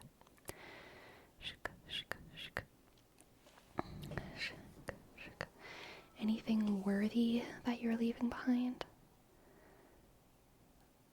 Worthy? You mean like anything good? Please tell me the collector isn't in that box. No, the collector isn't in that box. The only thing that's in that box is very, very old books. Very old books. The collector is behind this, behind my little wings, my pixie wing backpack. Worthy for you, I mean. Nah, nothing that sparks joy. Nothing that sparks joy. Except for the things that I plan on taking back. Yeah, there's a piece of art, a piece of wall art that I accidentally just like left hanging, so I want to make sure to get that because I like it. Ladrin, thank you for your prime. Thank you. L-A-S-K-E-S-K-D-R-S-K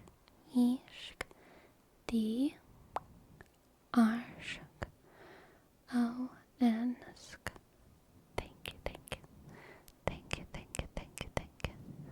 Thank you. And hello, Christopher.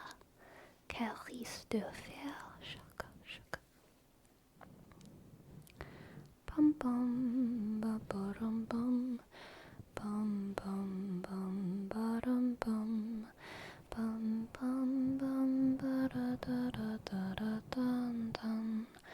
Did you ever make candles? Which ones? What scent? I did used to make candles. I made a lot of different scents. I believe I have a members only video where I talk about it. It's a little bit old. But, yes, I used to make candles as a hobby pretty frequently.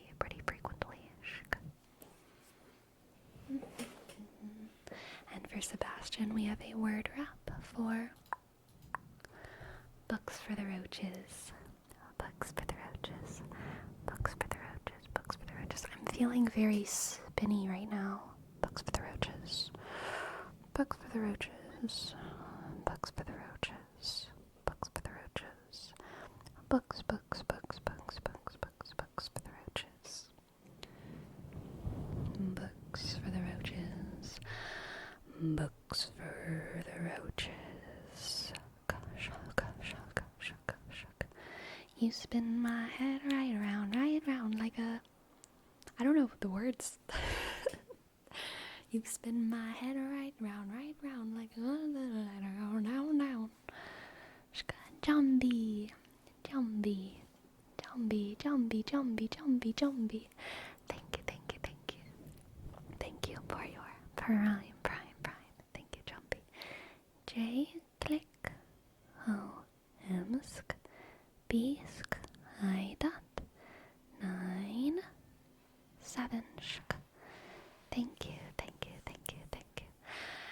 You spin my head right round like a record baby, right round. Is that what it is? You spin my head right round like a record baby, right round. Does it say right round twice? The second time? You spin my head right round like a record baby, right round. Okay. Yeah, I think it's round. You spin my head right round like a record baby, right round. You spin my head right round like round. You spin my head right round right round. Right round.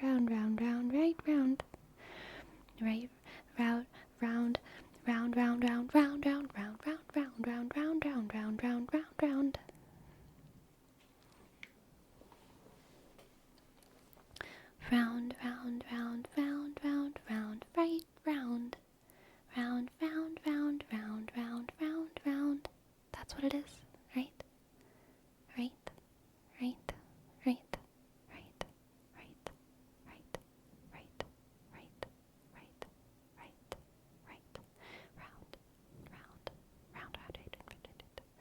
Left, richtig.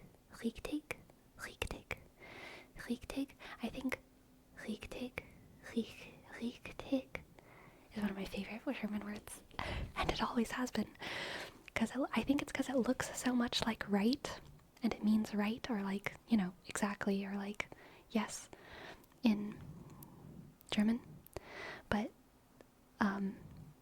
it's like Rigtig is how it's spelled, Rigtig, or Richtig, thank you, Richtig, but it's very fun to say, Richtig. It's hard to say. R-I-C-H is very, very difficult for my English American mouth, because it's like Rich. R and CH, and sometimes softer G's in German all kind of sound the same to me. They all kind of are the same thing in my mouth. Richtig. And I know that there's a more specific and German way to do it, but I can't. I'm not good. So, it's pronounced kind of like acht,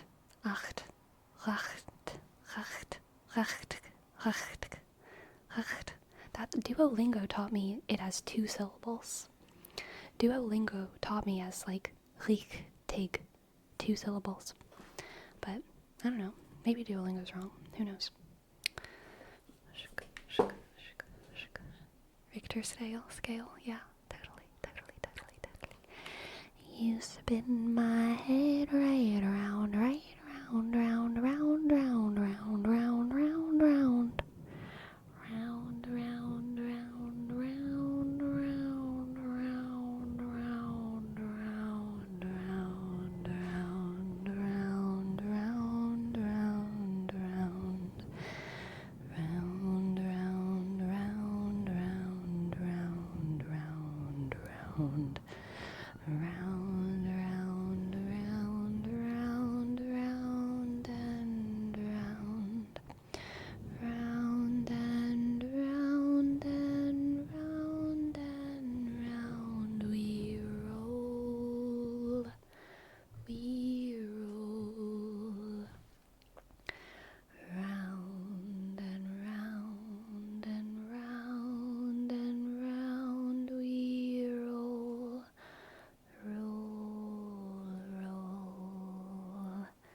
You spin my head right round, like a round, round, round, round, round, round.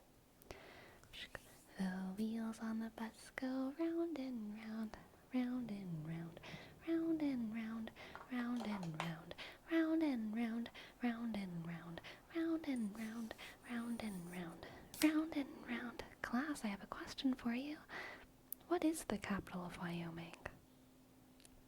If you answer correctly, you'll get back scratches. Round and round. Did you know? If you answer correctly, you get back scratches. What's the capital of Wyoming? What's the capital? Tell me. Tell me what's the capital. Tell me what's the capital of Wyoming. Ah. Yes, I can give you a hint.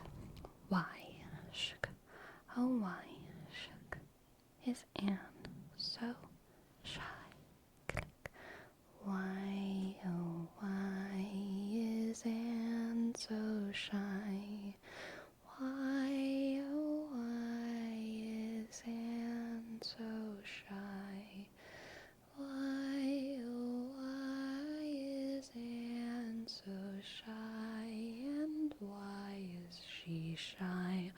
Oh, why is she shy? Cheyenne. Yes, Green Ninja.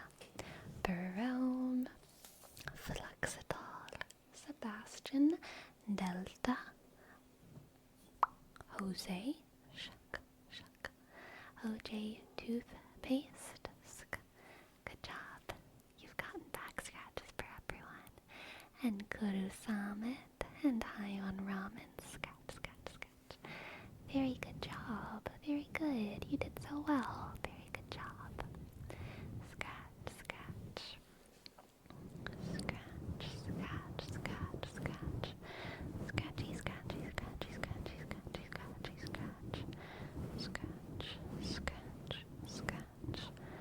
Scratchy, scratch, scratch,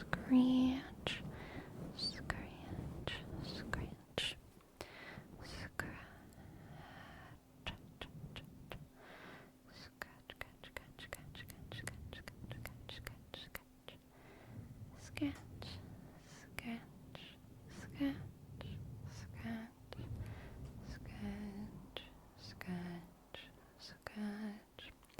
Sleepy, quick action, musical about Cheyenne and Anne, and mid-song it becomes an EDM. No, this is not how the muses work, Jerome. You cannot demand.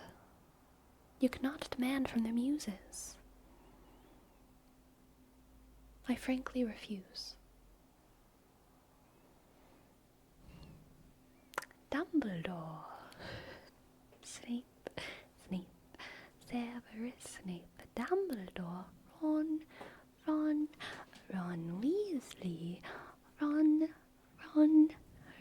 Weasley, Hermione,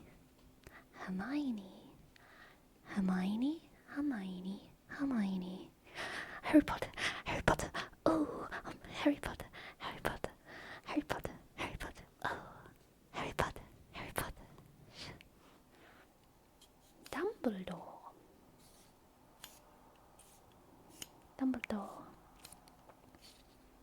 Dumbledore is a good name, though. I can't deny that. Dumbledore's the best name in that whole series. Dumbledore? How?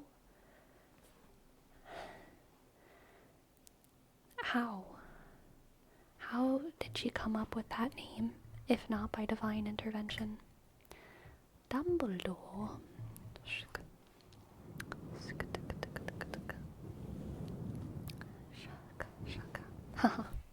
I'm flattered, Clarion. Oh, Clarion, you pleased me. Oh, Clarion, you pleased me. This song is for you who understands the muse. Clarion, you've pleased me. You've pleased me with your empathy.